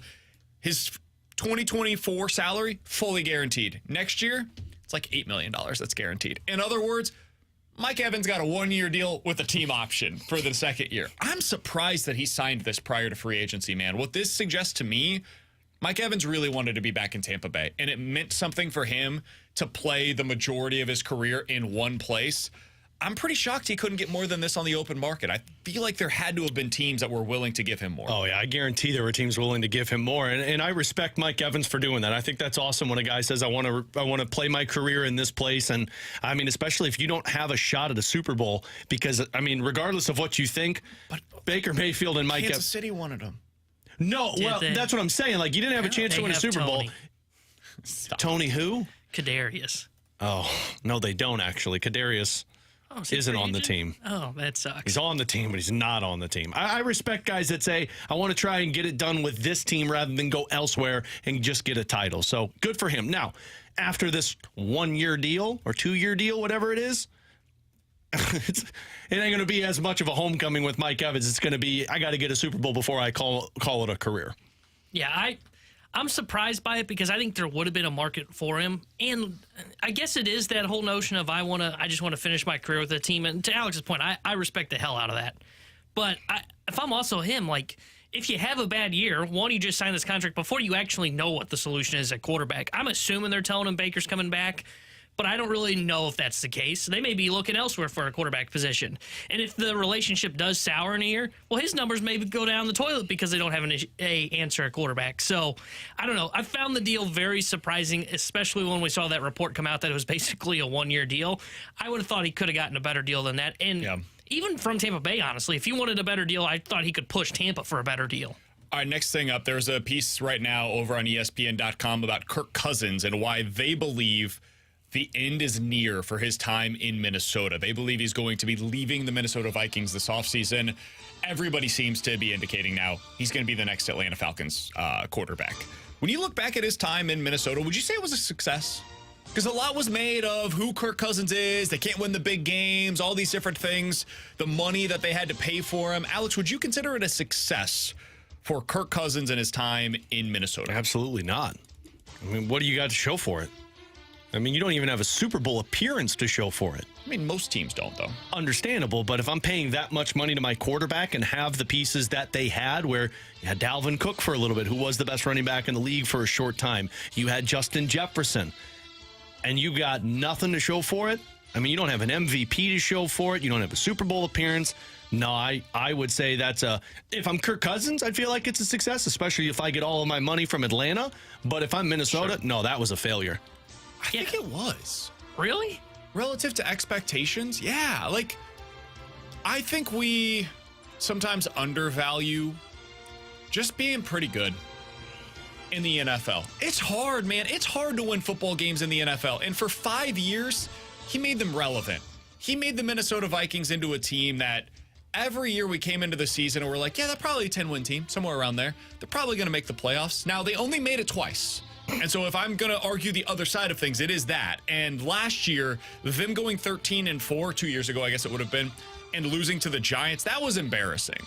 But I think this is kind of what Vikings fans should have expected when you sign Kirk Cousins. Like Atlanta, when they sign him, I don't think Atlanta is immediately going to become the best team in the NFC. I think it gives you a fighting chance. That's what you're doing when you sign a guy like Kirk Cousins. When the Chiefs traded for Alex Smith, gives you a fighting chance. That mid-tier quarterback, that's all it does for you. If everything else is perfect, maybe we could be the team that becomes the team that wins with Eli Manning. That's what a Kirk Cousins kind of a deal is.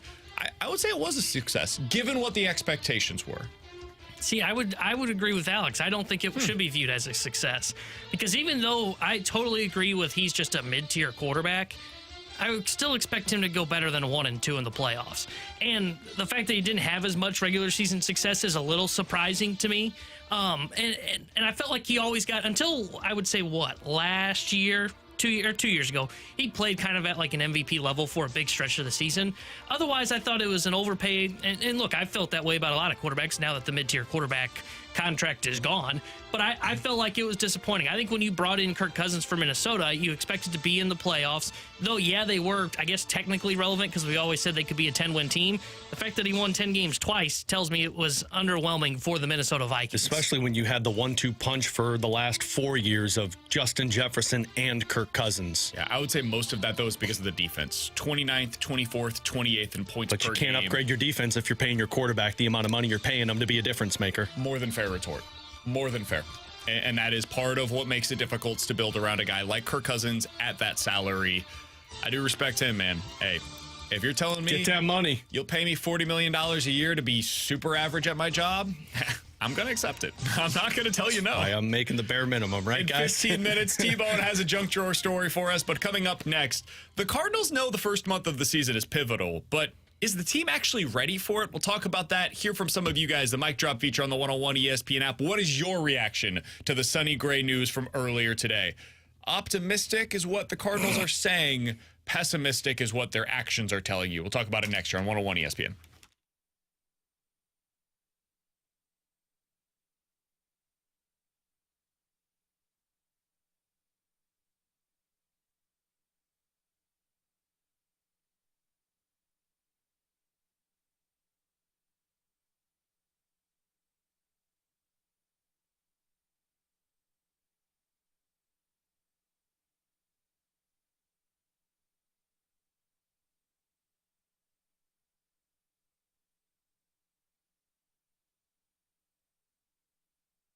Alex Ferrario with you to talk about my friends over at Ted Drew's. The famous frozen custard destination is open for its 95th season off of Chippewa. Generations, Ted Drew's has remained steadfast in the commitment to quality, consistency, and tradition. And when you go out to Ted Drew's, you're not just getting the frozen custard, you're getting a St. Louis experience with a lot of history. 95 years, 4 generations of families have been going to that St. Louis famous frozen custard. I, for one, go out there every Friday during the spring and summer season. It's my opportunity to just spend time with my family, sit down, talk, and eat some famous frozen custard. And while you're out there, you get whatever flavor you want. They've got some incredible ones. My wife's favorite is the turtle. It's a vanilla custard with hot fudge, caramel, and pecans. You can get it as a concrete or a sundae. While you're out there, walk across the parking lot, check out the Ted Drew's gift shop where you can look through different shirts and clothes, kids and adult size. They got hats. They've got drinkware. Everything is Ted Drew's, Route 66, St. Louis themed. You can also get gift cards. Perfect gift for somebody that you don't know what to buy them. Check them out off of Chippewa. Ted Drew's famous frozen custard. It really is good, guys and gals.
Tanner Hendrickson here with a Sports Center update driven by Johnny Londoff Chevrolet and Johnny Londoff Autoplex. The Blues beat the Philadelphia Flyers yesterday 2-1 in a shootout. They're back in action tonight as they visit the New York Islanders. We'll have pregame coverage starting at 5:30 with Alex Ferrario, then puck drop at 6:30 with the voice of the Blues, Chris Kerber. And the St. Louis Cardinals today announced that Sonny Gray has a mild hamstring strain, and opening day is in doubt, as that's what Cardinals President of Baseball Operations John Mozeliak said earlier today. And the Cardinals currently in spring training action, where they are tied with the Twins 1-1 in the bottom of the third. This sports update is driven by Johnny Londoff. Find your road shop 24/7 at londoff.com, londoffautoPlex.com.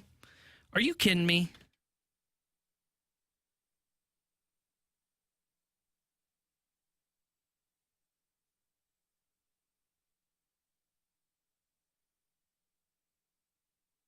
What I heard Mo say was, there's been a bad train wreck, but on the good side, everybody didn't die. I mean, she's right. She's right. She nailed that. The train went into a wall. It's destroyed, but everybody made it out okay. Well, except for a couple. Didn't die. Except for a lot of massive surgeries and reconstruction of bones. It'll be fine. We're fine. We are encouraged by what took place today. Yeah, we're optimistic, and the news could have been worse, is essentially what John Mozeliak had to say earlier. Come out today. stronger on the other side. If you missed it, what we're talking about is Sonny Gray, who is probably going to start this season on the injured list. And the reason is because of the timing of all of this, right? If Sonny Gray, we were in late April, and this exact same injury happened the exact same way, and he leaves a start against, the LA Angels, he probably goes on the IL for 10 days, misses 2 starts, and then by his 3rd start, he's ready to go. No harm, no foul. A couple of starts where he spot started Zach Thompson, Liberatore, somebody else for him. We wouldn't be freaking out the same way then that we are right now. One of the reasons why I find this particular timing to be so concerning is because you need him to ramp up still, Alex. So you have this leg issue that's going to prevent him from getting on the mound for a little while. And then when he does get back onto the mound, you've got to build up the arm. So you can't just sit down and chill and get your rehab done for the next 10 days. No, you have to do all of that, and then you can begin the process of what he was trying to do right now. He's probably going to go back to square one, where he's going to have to throw 1, maybe 2 innings in a spring training game. And then when that continues on, he might have to go down to Memphis for a couple of rehab starts. So you end up in a situation where he misses probably, first 2 to 3 weeks of the regular season along with the remainder of spring training. That feels realistic given the timeline that we're looking at right now. If that happens, Alex, he's missing series against the Dodgers, the Padres, the Marlins, the Phillies, and the Arizona Diamondbacks. Those are varying degrees of quality in terms of the teams that you're going up against. I'm shorting the Padres this year. I just don't think they have the pitching depth. I don't think they have overall team depth. No surprise there, because who the manager is. I'm shorting Miami. I'm not sure that they have the offense to be able to contend on a meaningful level. But, man, all of them have, at least front-end starter-wise, all of them have good front-end starters. San Diego is going to be putting out there Joe Musgrove as one of their starters, Yu Darvish as another. You might see both of them in that 3-game series. The LA Dodgers, you're going to see Yamamoto, Glasnow, Bobby Miller, and James Paxton. You go up against Miami, we know they're pitching. You'll probably see Nola and Wheeler against Philly. Arizona has really good pitching depth. We saw that in the postseason last year. Your offense is going to be tested early on.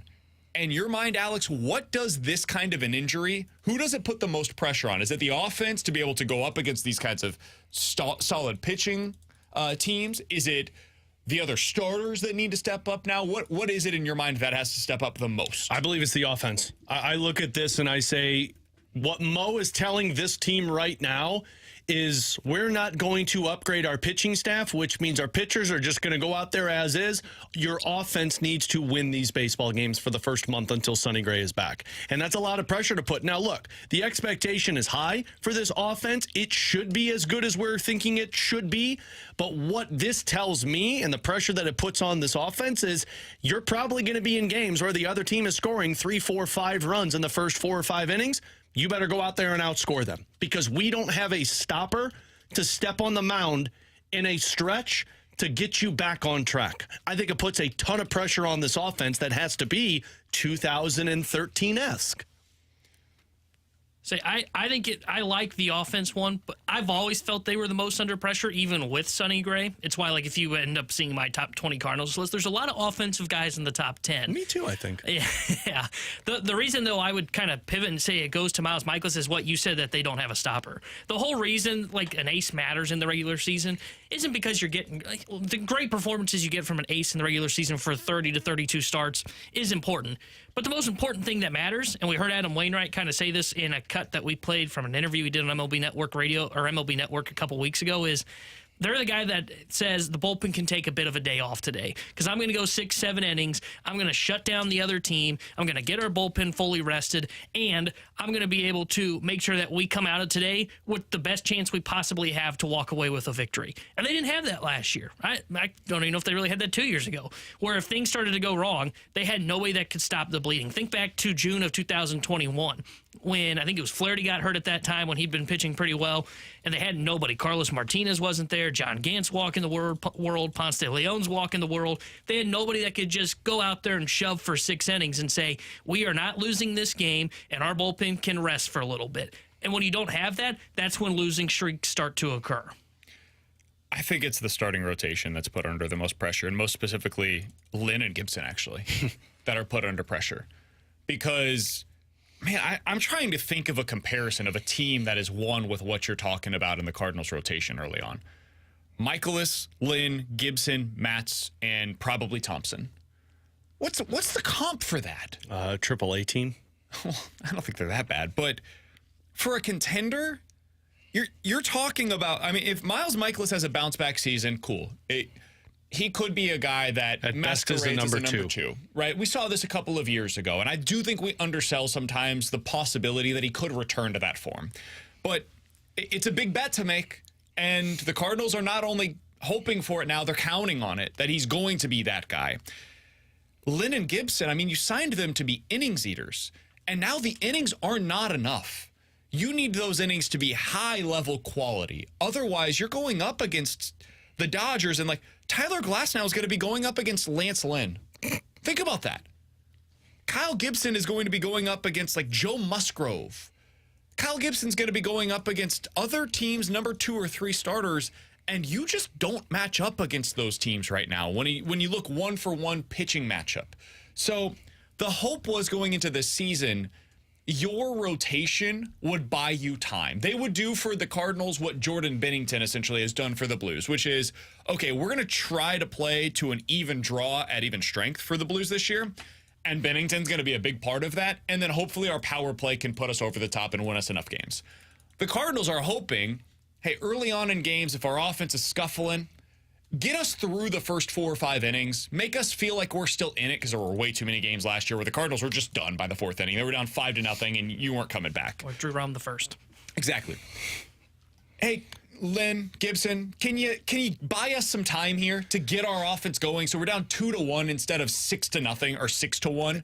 And I think they can do that to a degree. And see, that's why I have the offense under the most pressure, because I don't believe they can do that. I go under the assumption that those guys are going to be put you in a tight spot early in games to where you're down and you're going to be relying on your offense probably the first time through the order to get you back into the baseball game. Like, the only guy that I actually the only guy that I can actually squint and see him being able to keep those innings competitive is Miles Michaelis and slightly Steven Matz. Because I've seen Steven Matz when he looks good, he looks good. Matz is a good one.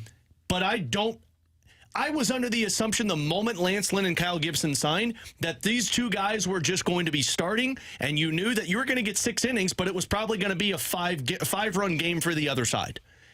And that's why I look at the offense and say, guess what, guys? At least 2 out of every 5 games, it is going to be on you to win this baseball game for us. Yeah, and I felt that way like you did with these signings. Like, when you projected the 5-man rotation, I felt that way for definitely 2 of them, and Gibson and Lynn, and then like 50-50 on Matz if that's going to happen. Well, now you throw in the idea of, okay, well, I still feel that way about 2 of them with Gibson and Lynn. And Gibson didn't give me the good feelings after his first spring start. Didn't look good. Also, that's still the factor of 50-50 with Steven Matz. And now I have to throw in that Zach Thompson or Matthew Liberatore is starting those games. And because we just did Zach Thompson, was it yesterday for our 20 most important Cardinals? I went back and I was like looking at his game logs. Hey, he went 5 innings for a lot of his starts. But it's 5 innings and it's like 3 or 4 earned runs. 5 innings, 3 or 4 earned runs. And at that point, it's like, okay, well, how's our offense doing? Because we essentially have to hold serve in the first 5 innings before you either A, still have to deal with the pitcher that's on the other side of the starter that could be going 6, or the fact of the matter that you got to go up against a bullpen, and bullpens are hard to hit in this day and age. And I think that's what you're expecting. Lynn, Gibson, and Thompson early on in the season. Hey, for Thompson, it's fewer innings. He'll probably get you through 5. But for Lynn and Gibson, the expected starts for them, 6 innings, 3 to 4 earned runs. That's kind of what we're talking about. That would be, even if it's not listed literally as a quality start, that'd be a quality start for those guys. Is that good enough early on in the season, especially when you're going up against a team like the Dodgers or a team like the Philadelphia Phillies or Arizona? Like, are you going to be able to get enough from Lynn and Gibson to keep you afloat?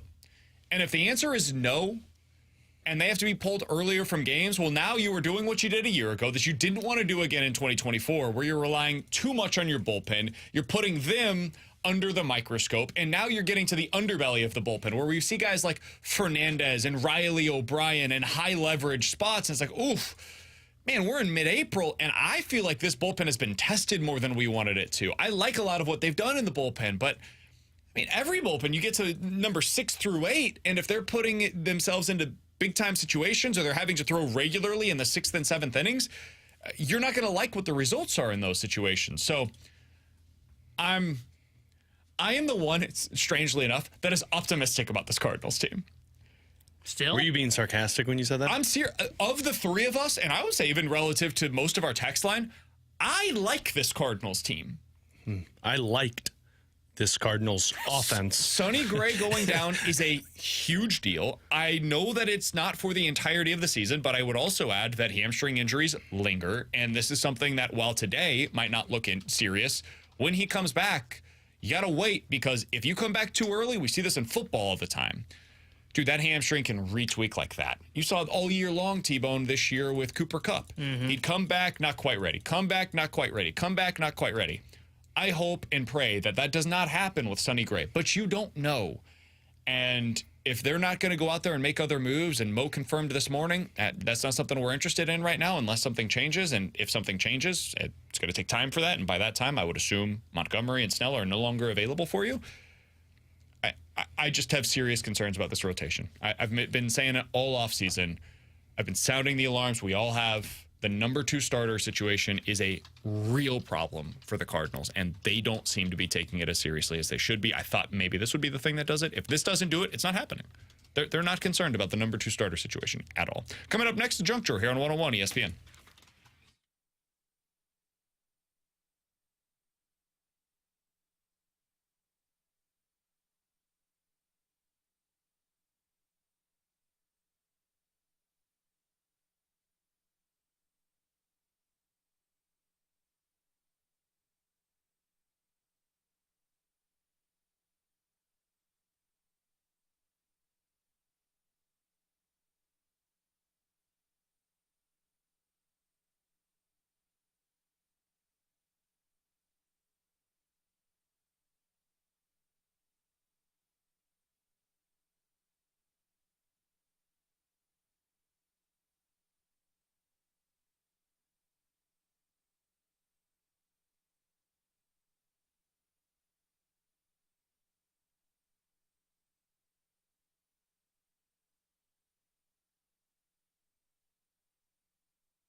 All right, let's dive into the junk drawer. T-Bone, what do you got for us today? Guys, I saw an alarming story about AI, and I'm a little concerned. Oh, dude. So I hope maybe you can, like, AI? calm me down here. A new study finds that AI models consistently escalate to war and would deploy nukes without warning in a series of conflict simulations, according to Vice. Good. Yeah. That honestly feels kind of Terminator-ish, you know? honestly doesn't surprise me. Have you ever seen iRobot? Dude, I have not. I watched Is that the one with Will Smith. I watched iRobot like 3 years ago, and It's terrifying how I accurate haven't watched the it portrayal since. was. Well, and then watch I Am Legend after you watch iRobot, and then you'll know what the future Will looks Smith was like. in a weird place in his life at that point. Understandably so. A lot of Well, end of the world then he got moments. then he got slapped in the face by Yeah, I'm not sure Chris if we went Rock up and- for him from there. Touche. yeah, I was gonna say actually that might have been the down spiral.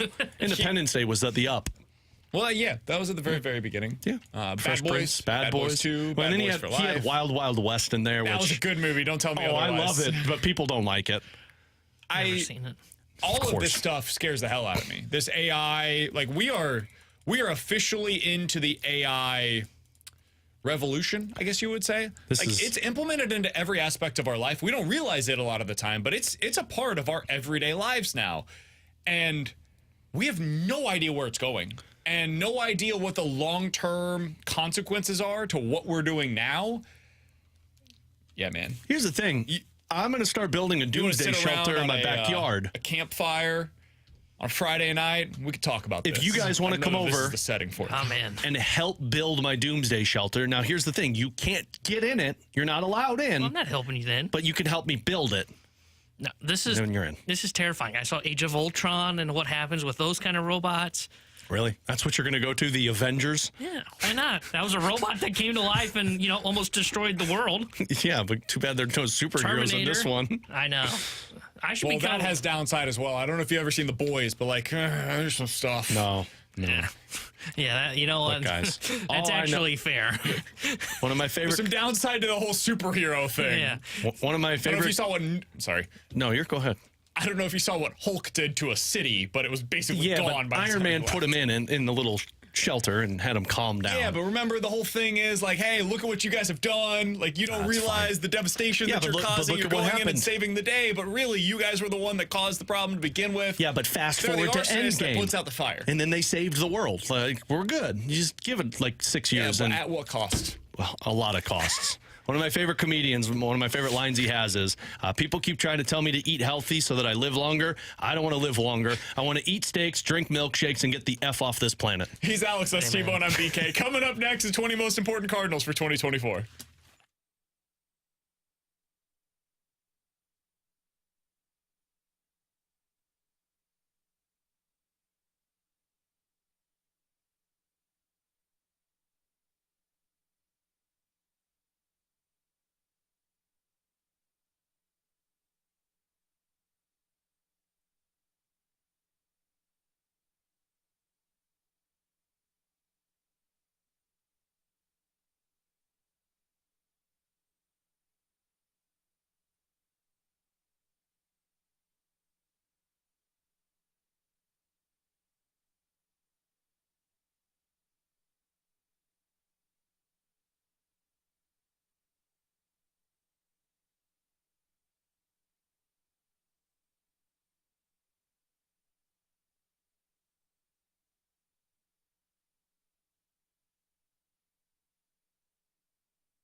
Alex Ferrario with you to talk about my friend and insurance agent, Tracy Bibb, who has me and my family protected when it comes to our home and our car insurance. When something happens, and look, something is always going to happen, whether it's, flooding in your basement, whether it's a fender bender on the side of the road, whether it's a tree falling down on your shed, which did happen to me a couple of weeks ago, you got to have somebody that you can call that can help you through everything. And what I love about Tracy is her upfront and availability, calling her her, telling her what took place. She explains the whole process. She tells you what needs to be done, and she's keeping you in the loop through the whole thing. Don't be like people that have insurance and you're calling the number and you got floods in your basement or your shed has a big tree and a hole in it and nobody's calling you back for 3 weeks and you're thinking, what am I going to do? Get the right customer service, get the right insurance agent, get Tracy Bibb. Give her a call today. Tell her Alex Ferrario sent you, and you can get a free non-committal quote. She'll walk you through the whole process.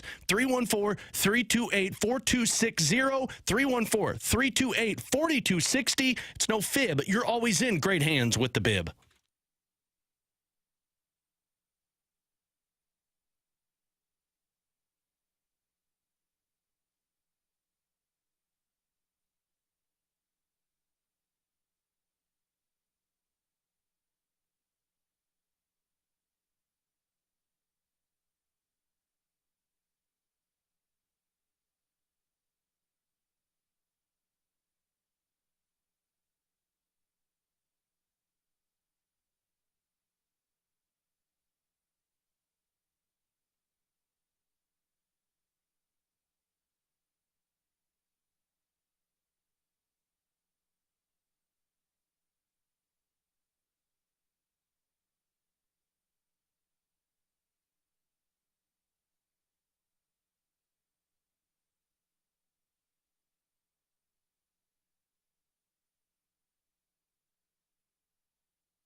The 20 most important Cardinals for the 2024 season. Number 18, JoJo Romero.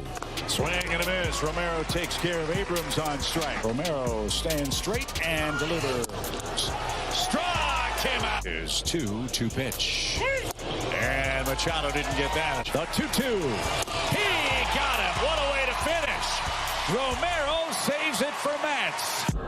Alongside Alex and T-Bone, I'm BK. We continue today with our countdown of the 20 most important Cardinals for 2024. And on that list at number 18 is JoJo Romero. He finished the year last year as the closer for the St. Louis Cardinals. Did a great job. After August 1st, Alex, one of the better relievers in Major League Baseball. 16 innings, allowed just 15 hits, struck out 22 batters with 2 walks. So he had the command, he had the swing and miss stuff, everything you were looking for from JoJo Romero.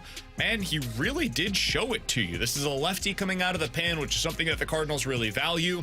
What do you see as the best case scenario for JoJo Romero this year? That he's their go-to left-handed reliever. Like when we talk about 7th, 8th, 9th inning roles, we backtrack a little bit. We're talking Ryan Helsley. You're talking Giovanni Gallegos. I think you're probably putting Middleton or Kittredge in that conversation. All these guys are righties. You want somebody that you can go to on the left side that you know is going to get you 3 outs, 2 outs, whatever you need in the certain circumstance. JoJo Romero last year was that guy that I looked at and I said, cool, late game, 1 run. I know I need to get through this. JoJo Romero, I feel comfortable with. I don't know if I feel that way going into the season, but we're talking best case scenario. That's your go-to lefty. It's a guy that, in a pinch you can use for a save situation. And it's also a guy that has the swing and miss stuff. We talked so much about updating your swing and miss. When I put my list together, I viewed JoJo Romero as one of the guys that can provide that swing and miss stuff from the left side. Yeah, I think when you're the Cardinals, the best case scenario is JoJo is one of the best left-handed relievers in baseball, and I think you need that from the Cardinals' perspective, because when I think about, and this is why I had him, I think higher up than any of the 3 of us on our list, when I think about the role for JoJo Romero and how the Cardinals are probably going to win in October, it's probably going to be the bullpen is going to be carrying a significant load. And you think of the teams that are in the National League, they've all got big boppers from the left side. Think of Philly, it's Schwarber, it's Harper. You think of Atlanta, they got Olsen. You think of the Dodgers, they've got Freeman and Ohtani and Muncy. So you need a left-hander reliever that can come into the game with some swing and miss stuff and hopefully try and it's a tough task, but stop those guys. And I think JoJo can be that guy if his ceiling ceiling is, right? I mean, last year held lefties to a 105 batting average and a 276 OPS. If he is that electric, they have a guy that they can turn to in a big spot late in the game. Phillies, for example. Exactly. Like, go up against the Phillies lineup, put him against Schwarber and Harper, and you're feeling pretty good about it. Remember in that playoff series in 22, they had to turn to, I think it was Palante, was like their go-to left-handed reliever, even though he's right-handed.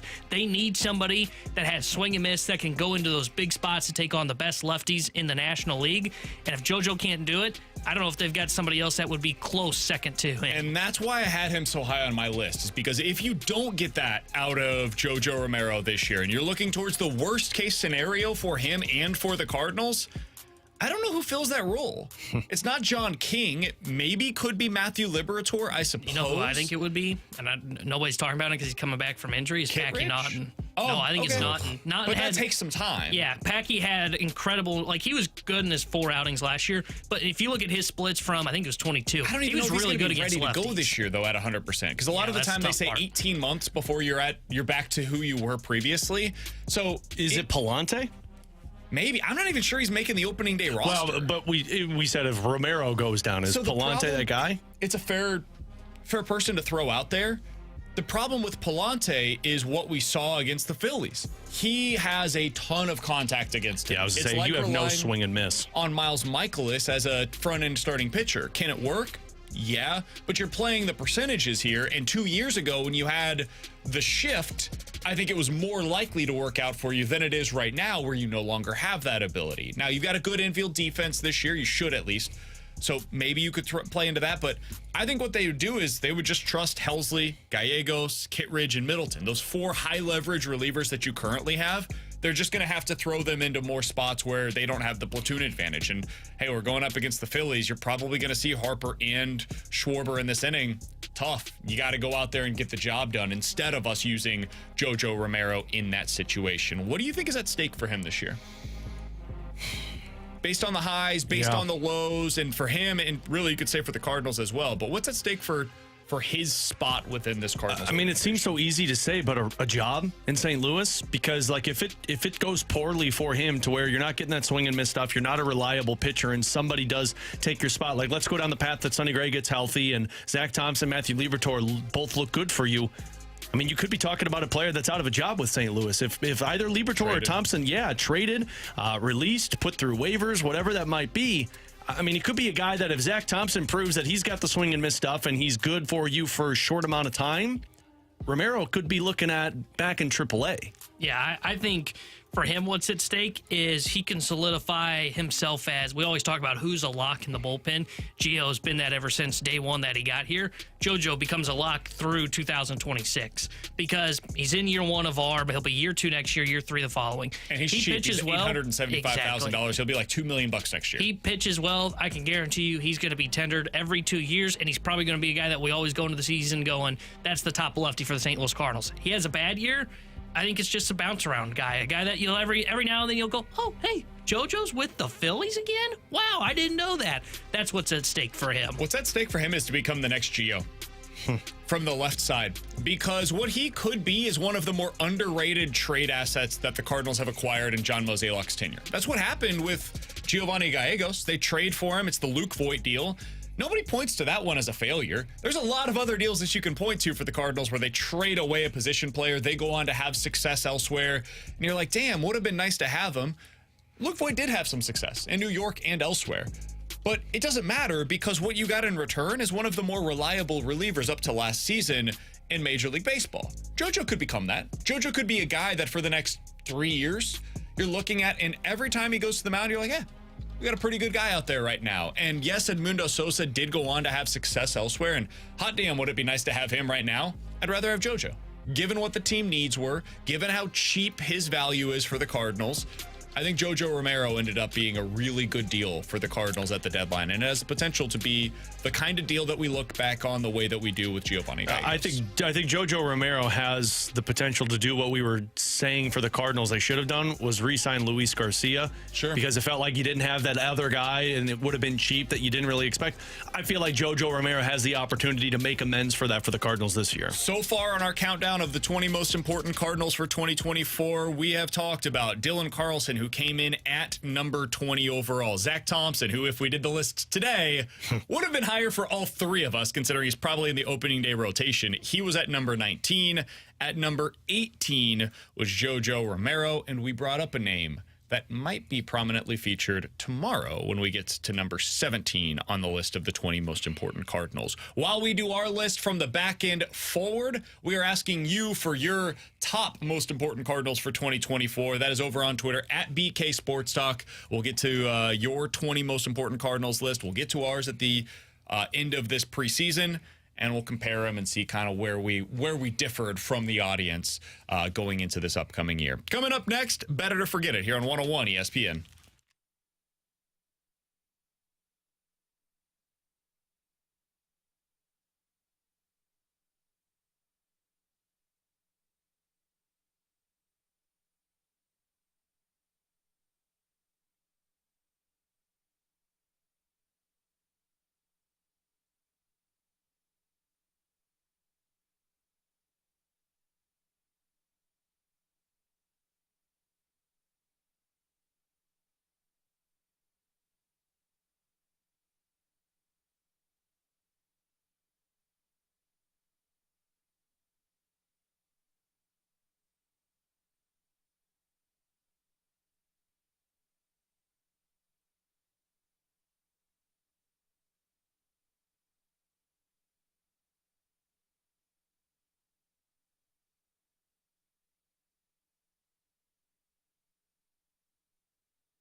Hey, it's BK. I got to tell you about our friends over at Circa Sports in Illinois. Alex, Circa is the way that sports betting was supposed to be. When all of these sites came online originally in the state of Illinois, it's like, all right, where am I going to be betting? I go where the money is, and that is with Circa Sports in Illinois. Download the app today. You can have it in your fingertips. It is officially March, which means the tournament is just around the corner, and when the tournament comes, you're going to be wanting to go to a place where you're not getting limited. You've got those tight money line splits, and Alex, that is how they do it over at Circa Sports in Illinois. They keep as little money as possible on those big bets, basically the Ferrario bets, those large parlays that I lose a lot of money on. Well, at least I'm bringing in the most money possible with Circa Sports Illinois. And here's the thing. I love how upfront they are about it. They tell people to go check out other sports betting apps because they know you'll come back to them when you compare the lines from each sports book. Plus the customer service, it's like you're dealing with people actually in Vegas at the Circa Resort and Casino. It's the perfect thing you can ask for when it comes to all your sports gambling needs. 1-800-GAMBLER if you or someone you know may have a problem with gambling, or text ILGAMB to 833-234.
314-399-9646 is the Air Comfort Service text line for Bet It or Forget It. You give us a scenario. We will tell you if we are betting it or forgetting it here on BK and Ferrario. Guys, bet it or forget it. When Sonny Gray returns to the Cardinals from the injured list, the Cardinals will be above 500 as a team. Forget it. We're talking a 3-week stretch with Lynn, Gibson, Michaelis, and Matz, and probably Matthew Liberatore going up against these teams. I know that we're making it bigger than what it is in terms of the schedules, but oh my God. Yeah, no. You're going to be treading water by the time Sonny Gray comes back, and hope you didn't go under for a good 5 seconds. I'm going to say forget it. I mean, I'm not even sure they want a game against the Dodgers anymore. Then you got the Padres, Marlins. Maybe again end up being about 500 there. Probably not beating the Phillies. Probably not beating the Diamondbacks if he's out for that stretch. So I'm going to say forget it. Without Sonny Gray, I don't think they have a chance to be at 500 before he gets back. You guys seen what the offense is doing today? They've got 2 runs, right? They now have 5 runs. Yeah, who's pitching? Oh. Not important. I heard Carlson Chris Paddock was starting earlier. Aaron Rosick. Who? Brent Hedrick. He's a big name in Double-A. Oh, These are the pitchers that have started, big name, that have thrown pitches today for the Twins. Yeah. Cardinals have had 5 runs so far. They're looking great. Twins. By the way, Riley O'Brien with another impressive performance. Had a strikeout, no hits, no walks, 1 inning, 14 pitches, just carved him up. They should stretch him out.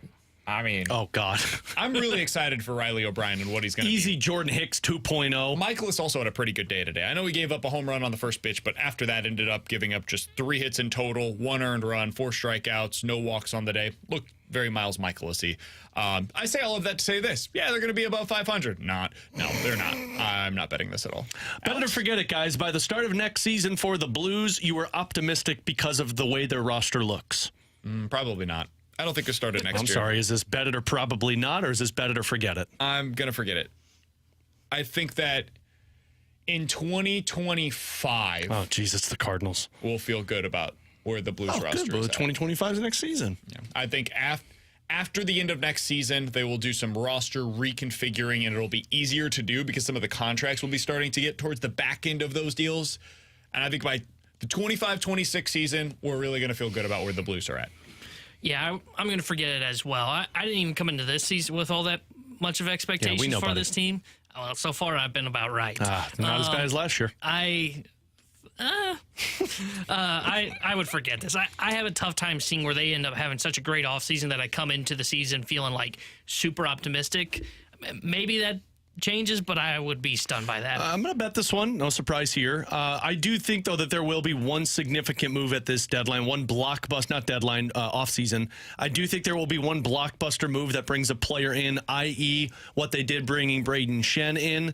I think that move will make sense, and then I think you're going to see a Jimmy Snuggerud make the team out of camp, and you're going to see some signs of life with the offense, and I also wonder if they sign a coach that gets people hired as well. Guys, bet it or forget it. We will see Zach Dean before the end of the season here with the St. Louis Blues. Bet it. I believe you'll see him get a shot probably down that last month in April. They'll have about a 2-week stretch, get a taste of it, and then they'll send him back down to the minors to go on a playoff run if there's a playoff run. Right now, the Thunderbirds aren't making the playoffs, so what would you rather have him do? Play minutes in the AHL or play a few minutes in the NHL? Forget it. I just don't know where he goes. Because you're going to have Snuggerud with this lineup at some point. I don't know if you are, though. He's the one that I'm not sure gets an opportunity with this team. We're flipped on it then. Because I think there's one spot. So if Snuggerud doesn't join the roster, I think that you could probably find a way to make Zach Dean work. But if you don't make changes to your forward group, and I would say right now I'm less than 50% chance that they do, Booch, Thomas Kyrou, Sod, Shin, Neighbors, they're going to be in the top 6 somewhere. Hayes, Bolduc, Walker, Sonny, Toropchenko. That's 11 of your 12 forwards. And then there's one other spot that you could potentially put for a guy like Snuggerud or Dean. I'm placing my bet on Snuggerud there, so I'll forget it that we see Zach Dean. See, I would bet it. Unless there's an injury, that would change things. Yeah, I would bet it, because, and it's not even so much with Snuggerud. I wonder, and I know JR kind of, he didn't bring this up, but I wonder if the Blues explore a trade for Sundqvist, trade him, and then you throw Dean into that spot. And then if you want to bring back Oscar Sundqvist, you can do it in the offseason. You know, I hope they keep Sonny. I hope they keep him around. I mean, I personally don't care. Either way, I'm fine with it. But I could see the scenario where you say, okay, we can get a 5th-round pick for Sonny. We can then just go re-sign him in the offseason. Let's open up a spot for Zach Dean to play. He's earned some playing time. He's back up on the top line for the Thunderbirds. Let's create a spot for him and play him and get him some minutes at the NHL. So I said it because I think Kapanen becomes either a waiver player or you put him in the press box after the trade deadline if you don't move him. And I think that's the spot where Zach Dean gets. And if they do sign Snuggerud, which I'm starting to get a little bit more skeptical about, because if he doesn't make the Frozen Four, yeah, you got more games. But if he does, you're talking about 5 games. I wonder if they just put him in the minors or they say, look, we'll sign you in the offseason so we don't have 1 year of that up there. Yeah. All right, 314-399-9646 is the Air Comfort Service text line. The YouTube chat is off and running as well. YouTube.com/101ESPN STL. That is where the graveyard is. If you want to place something in there for Bet It or Forget It, you can do so right now. From the 314, guys, Bet It or Forget It, City finishes in the top 3 of the West table this season. I'll bet it. I still think you have the best netminder in all of Major League Soccer, which is going to put you in the top 3 no matter what, whether you're inconsistent or consistent up front. I'll bet it too. I wouldn't have bet this last week, but I felt a lot better about the team coming off of last weekend's performance against New York. That was CONCACAF you were worried about, man. That doesn't count as MLS. I know. Maybe they didn't care. I'll bet this, and I think a big reason for it is Berkey. And honestly, I think defensively, I think they're a little bit better this year than they were last year. Am I wrong? They look faster defensively. I'd agree with that. Now, granted, did they get a couple of younger players in those positions? Like Nielsen's back for a full season now, and I think he's looked good. Parker, like, let's just be honest, Parker's kind of slow. Sure. But, yeah. Maybe part of it was because Parker was out for a decent amount of the game. Man, I was just saying, I wondered if that was part of it too. You guys are jerks. Parker's good. Like, he's genuinely a good player, but he's just not fleet of foot. He plays it differently. I don't know if he's at the same star power, but it's like Ryan O'Reilly. You know, O'Reilly wasn't a fast player. He's a really good player. He just knew how to utilize what his weakest asset which was his speed. So he said, I'm not going to go into these big rushes. Totally fair. All right, 314-399-9646 is the Air Comfort Service text line for Bet It or Forget It. Guys, Bet It or Forget It, the Blues make a surprise trade on Friday. Would it be surprising if they trade Scandella at this point? No, that one wouldn't. You're thinking of somebody with term on their contract would be surprising. I'm going to bet this one. I don't know if it's going to be Booch. The more I think about it, the more I wonder if Carolina just says we got to cough this up because we need to win a cup within the next couple of years. I do wonder if teams call about Brandon Saad. And guys, I got to be honest, it wouldn't surprise me if teams are calling about Nick Leddy. Nick Leddy is playing well. Now, I've made it very clear, I don't think he's the permanent partner for Colton Parayko, but a team that is in desperate need of defense, which we have learned, a lot of teams want defense around the National Hockey League. I wonder if a team is willing to eat a couple of extra years just to get Nick Leddy. So I do believe there will be a surprise trade on Friday. I'm going to forget it. I don't know if we see a surprise trade. I think if you see guys get dealt, I think it's going to be potentially Sundqvist. Scandella, though, feels like the most obvious one. Outside of those two, like, I wouldn't call Booch a surprise, in my opinion, because he's been in the rumor mill. I don't see anybody else that they're moving. You wouldn't call Booch a surprise if it went down? No, because he's been in the rumor mill. Yeah. See, I would consider Kyrou a surprise. It would surprise me if they traded Kyrou. Leddy would be a surprise. Saad would be a surprise because even though, like Friedman said, like teams have called about Saad, but the reason hasn't picked up a bunch of The reason buzz. I would put Booch in the surprising side of it, though, is because I'd be surprised a team was willing to pay the price. That's why I'd be surprised because right now I don't think a team's going to be willing to pay what it's going to cost. That's fair.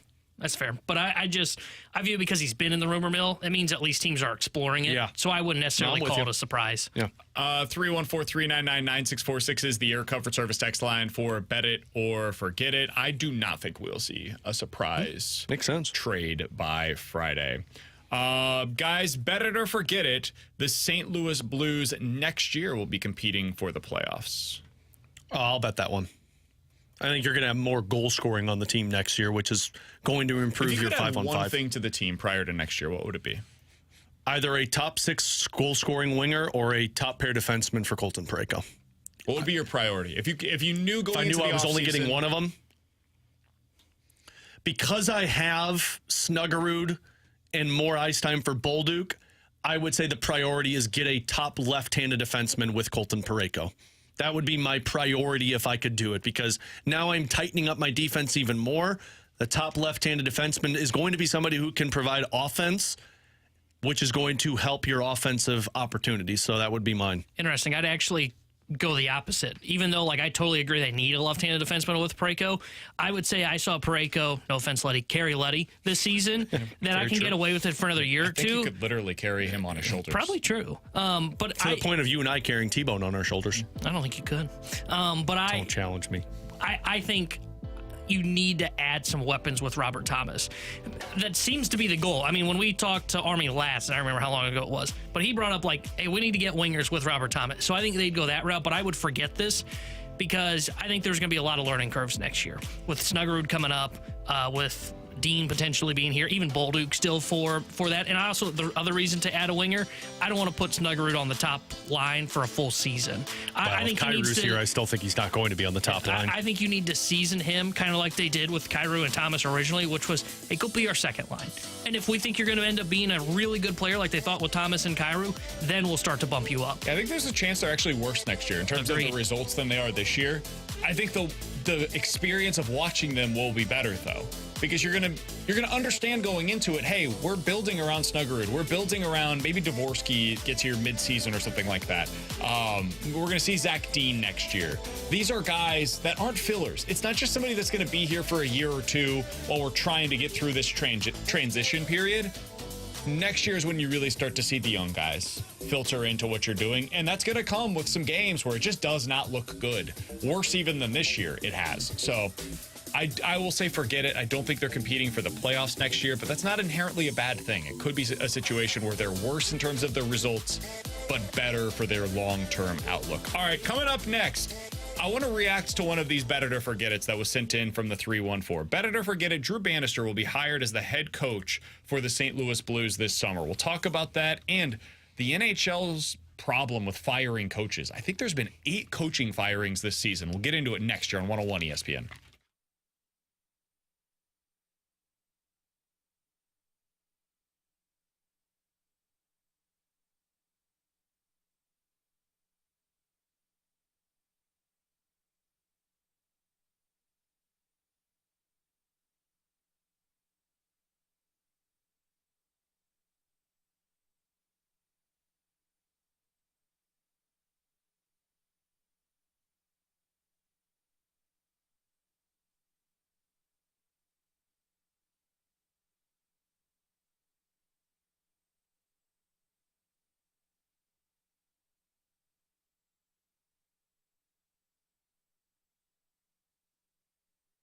BK, I looked out my back window yesterday when I got home, and I see green grass growing already. And let me tell you, 2 years ago, that would have stressed me out. But because I've been using Green Envy, man, that gets me excited. Because 1, it's springtime, but 2, I'm going to get that good-looking backyard, which means more time to sit outside with the girls and play, more time to sit while the grill is cooking and the beer is ice cold next to me, or really the seltzers. But Green Envy makes me want to sit in my backyard every single day. Alex, I got home from my run this morning and I just took a look around, just kind of taking it all in, right? It's nice outside. The weather is starting to turn. And I was looking up and down my cul-de-sac and I was thinking to myself, we have the best yard in the neighborhood. And it's because of Green Envy. The green grass is starting to shine through, and that's really the tell. You know that you had the best hands taking care of your lawn care. I'm a new father. My baby boy is less than a year old. I put all of the lawn care in the hands of Green Envy. You can do the same. They're locally owned and operated. They've been in business in St. Louis for more than a decade. Give them a call today, 636-757-1600. They will make your lawn the envy of the neighborhood.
Tara Henderson here with a Sports Center update brought to you by Soliga Heating and Cooling. The Blues will be back in action tonight as they visit the New York Islanders. Well, pregame coverage starting at 5:30 with Alex Ferrario, then puck drop at 6:30 with the voice of the Blues, Chris Carver. And news out of Cardinals camp today, Sonny Gray's hamstring strain is a mild one, and according to John Mozeliak, opening day is in doubt. And the Cardinals are currently in spring training action right now as they're taking on the Minnesota Twins. They're up 5-3 in the bottom of the sixth. The Sports Update is brought to you by Soliga Heating and Cooling, an independent American Standard heating and air conditioning dealer.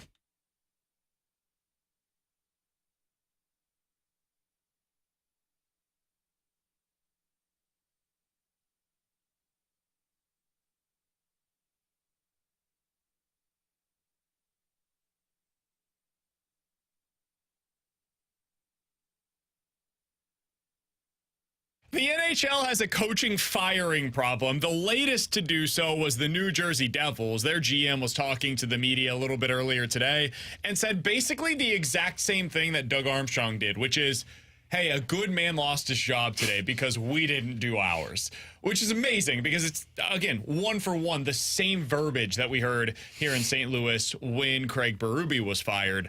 Alex, this is, I believe, the 8th team in the last calendar year to fire their head coach. Yeah, listen to this from Peter Baugh, who covers the New York Rangers. Peter Laviolette, who was hired in June by the New York Rangers, has a longer tenure with his team than 8 other coaches in the National Hockey League. A coach that was hired in June is more tenured than 8 different coaches right now. Yeah, Columbus, Edmonton. Columbus was a little different.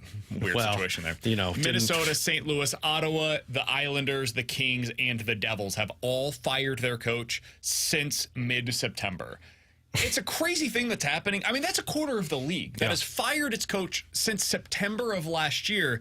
If you go back over the last calendar, since last May, you've actually got 12 teams that have fired their coach. Yep. It's nuts. Or hired a new one.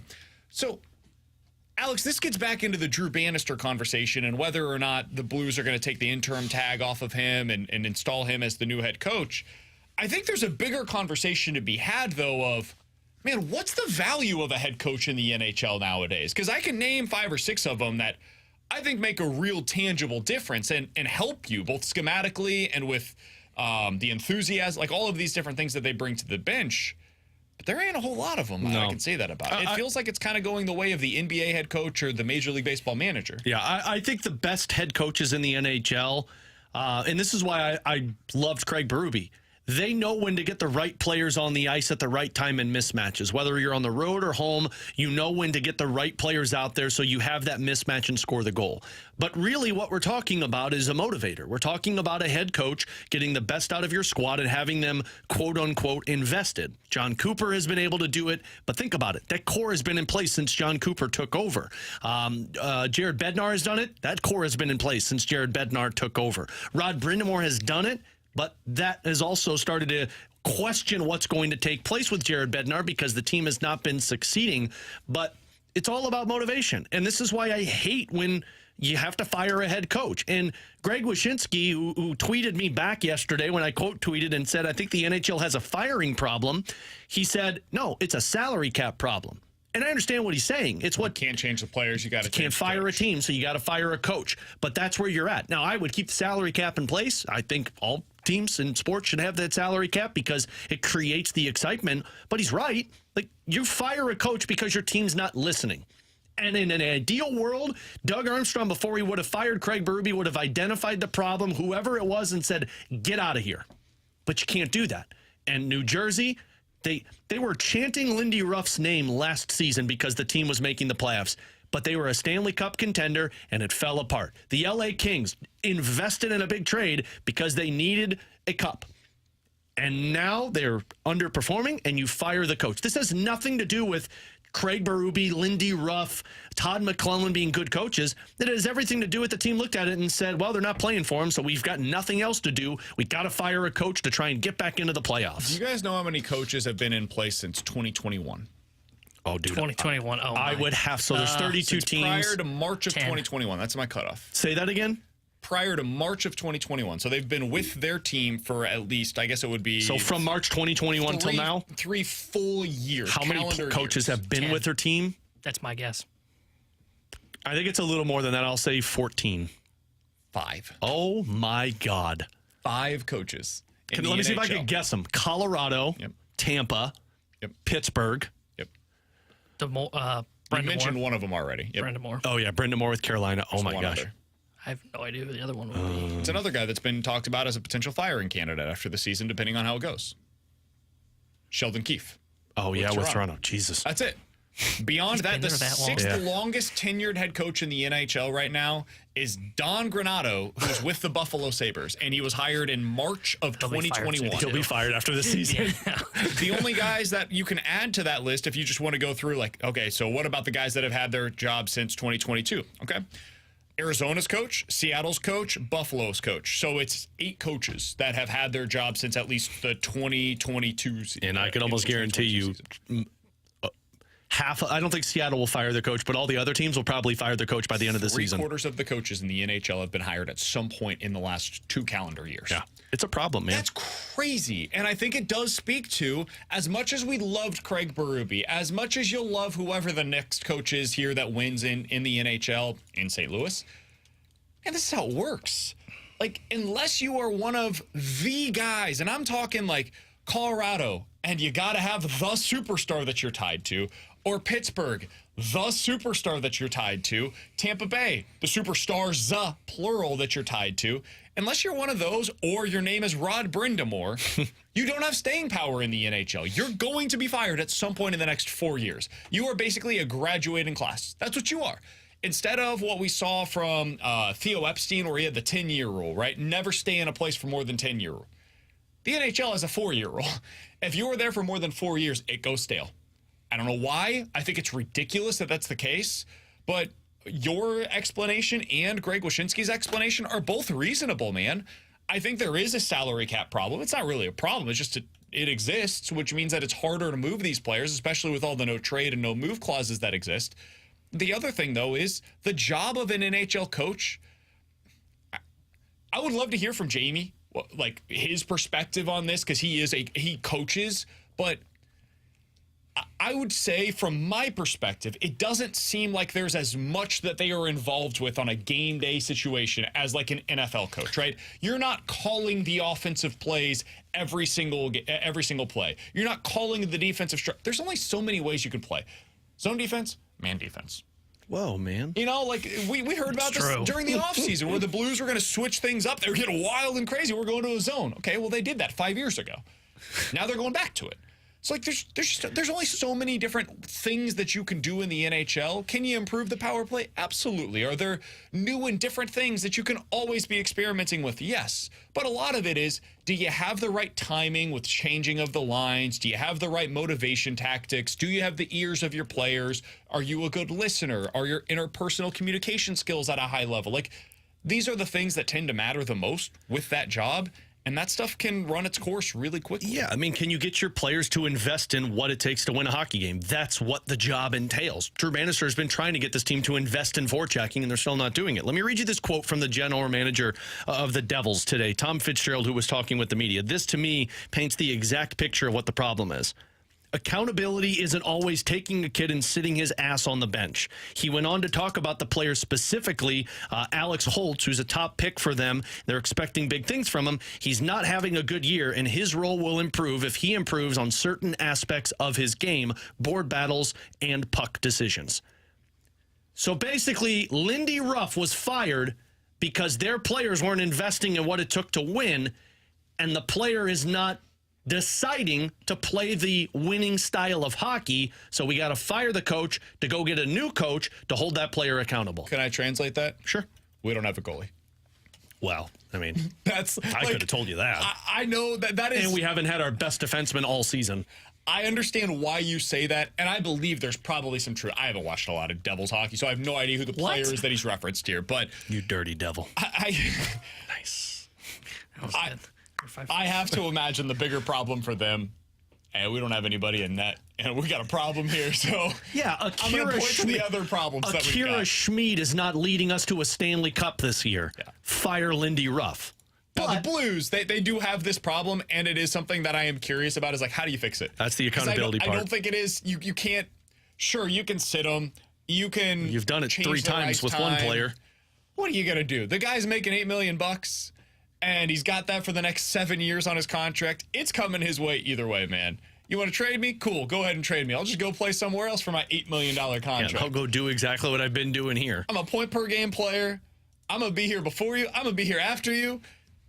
What do you want? Yep. So I think that is, it's not just here. That's a lot of guys' perspectives in the NHL right now. And it's sports in general. Like, it's a rare player that plays the way that Jake Neighbors does. And that's 100%. And that's the chess game where when you give a contract to a player, to lose that motivation to play the way that you need to play to earn that contract. But then the other thing that can also be true of, hey, we rewarded you early, and then that player ends up making good on that contract that you bet on them with.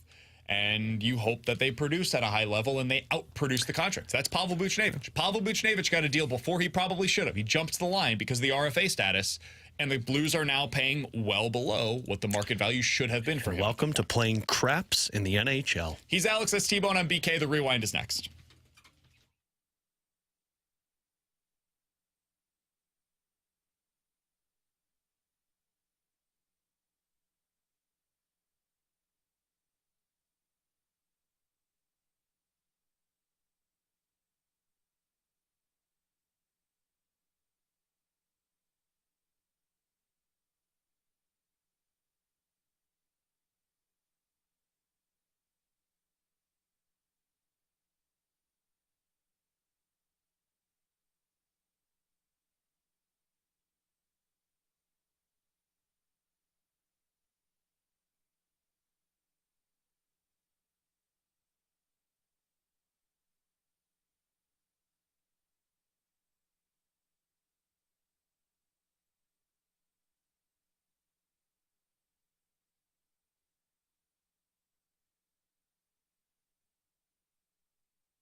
Hey, man, this is a good week for the St. Louis Blues. You were in Philly. Now you're going straight to New York. I would assume they took an overnight flight into New York last night. Yeah, I probably took the bus, got right there. They're spending the next essentially 6 days, 5 days in New York. I'm them. I'd rather not play hockey and just enjoy New York. That sounds amazing. What I'm hearing is we're losing the next 2. Yeah, or you're winning because you're very calm and relaxed. Absolutely. Yeah, 'cause that's what happens with the Blues.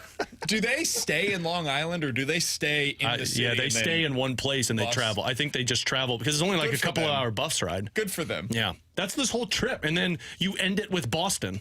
Yep. It's like, cool. And then we go to Boston and then we fly home. They should stay in New York until Sunday and then fly to Boston for the Monday game. So that way you get Tuesday to Sunday in New York. That sounds like a hell of a week. I don't even know if they fly to Boston. They might take a bus to Boston. I don't know how long the drive is. From New York, it's a little Is bit it? away. I was going to say, I don't know. Maybe they do. You know, he's trying to save money on fuel for the jet. All right, Alex. To finish off the show today with the BK and Ferrario Get on that Rewind. winger. And if you missed anything from today's show, be sure to check it out on the podcast page, 101ESPN.com, and the free 101 ESPN app is where you go to find it. It's all presented by Auto Center. Earlier today, Alex, we got the news. Sonny Gray going to be out for a little while. They say that it's encouraging. It's encouraging news that it's just a mild strain, which is a slight tear of his hamstring.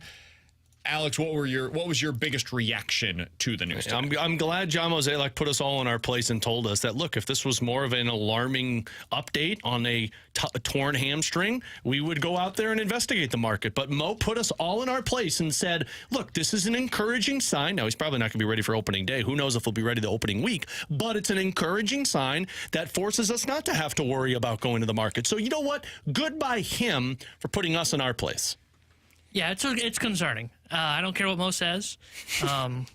This is a problem. No. And the Cardinals are going to struggle, even if it is 2 weeks, to just stay afloat and stay about 500. It's going to be a challenge. This is like me swimming after a sandwich. The cramps have set in, and I'm going under. It's true. Incredibly frustrating that even something like this will not bring them to acknowledge the obvious reality, which is that they do not have a number 2 starter. They better be right. They better be right about their internal options, most notably Miles Michaelis. If they end up being wrong early on, it could sink their season in a way that it did early last year. And you don't want to be counting again on a 17-game winning streak the way that you did in 2021, or MVP seasons from Arenado and Goldie, and then a crazy second half from Albert Pujols in 2022. Because when those things don't happen, you get 2023 all over again. And if that happens, everybody's getting fired. Arenado's traded. Goldie's traded. It's a disaster. I think this says more about Lynn and Gibson, that you spent $24 million on those 2 guys to not cover your butts. He's Alex. That's T-Bone. I'm BK. We'll talk to you guys tomorrow at 11 a.m. Fastlane's coming up next here on 101 ESPN. What I heard Mo say was, there's been a bad train wreck, but on the good side, everybody didn't die.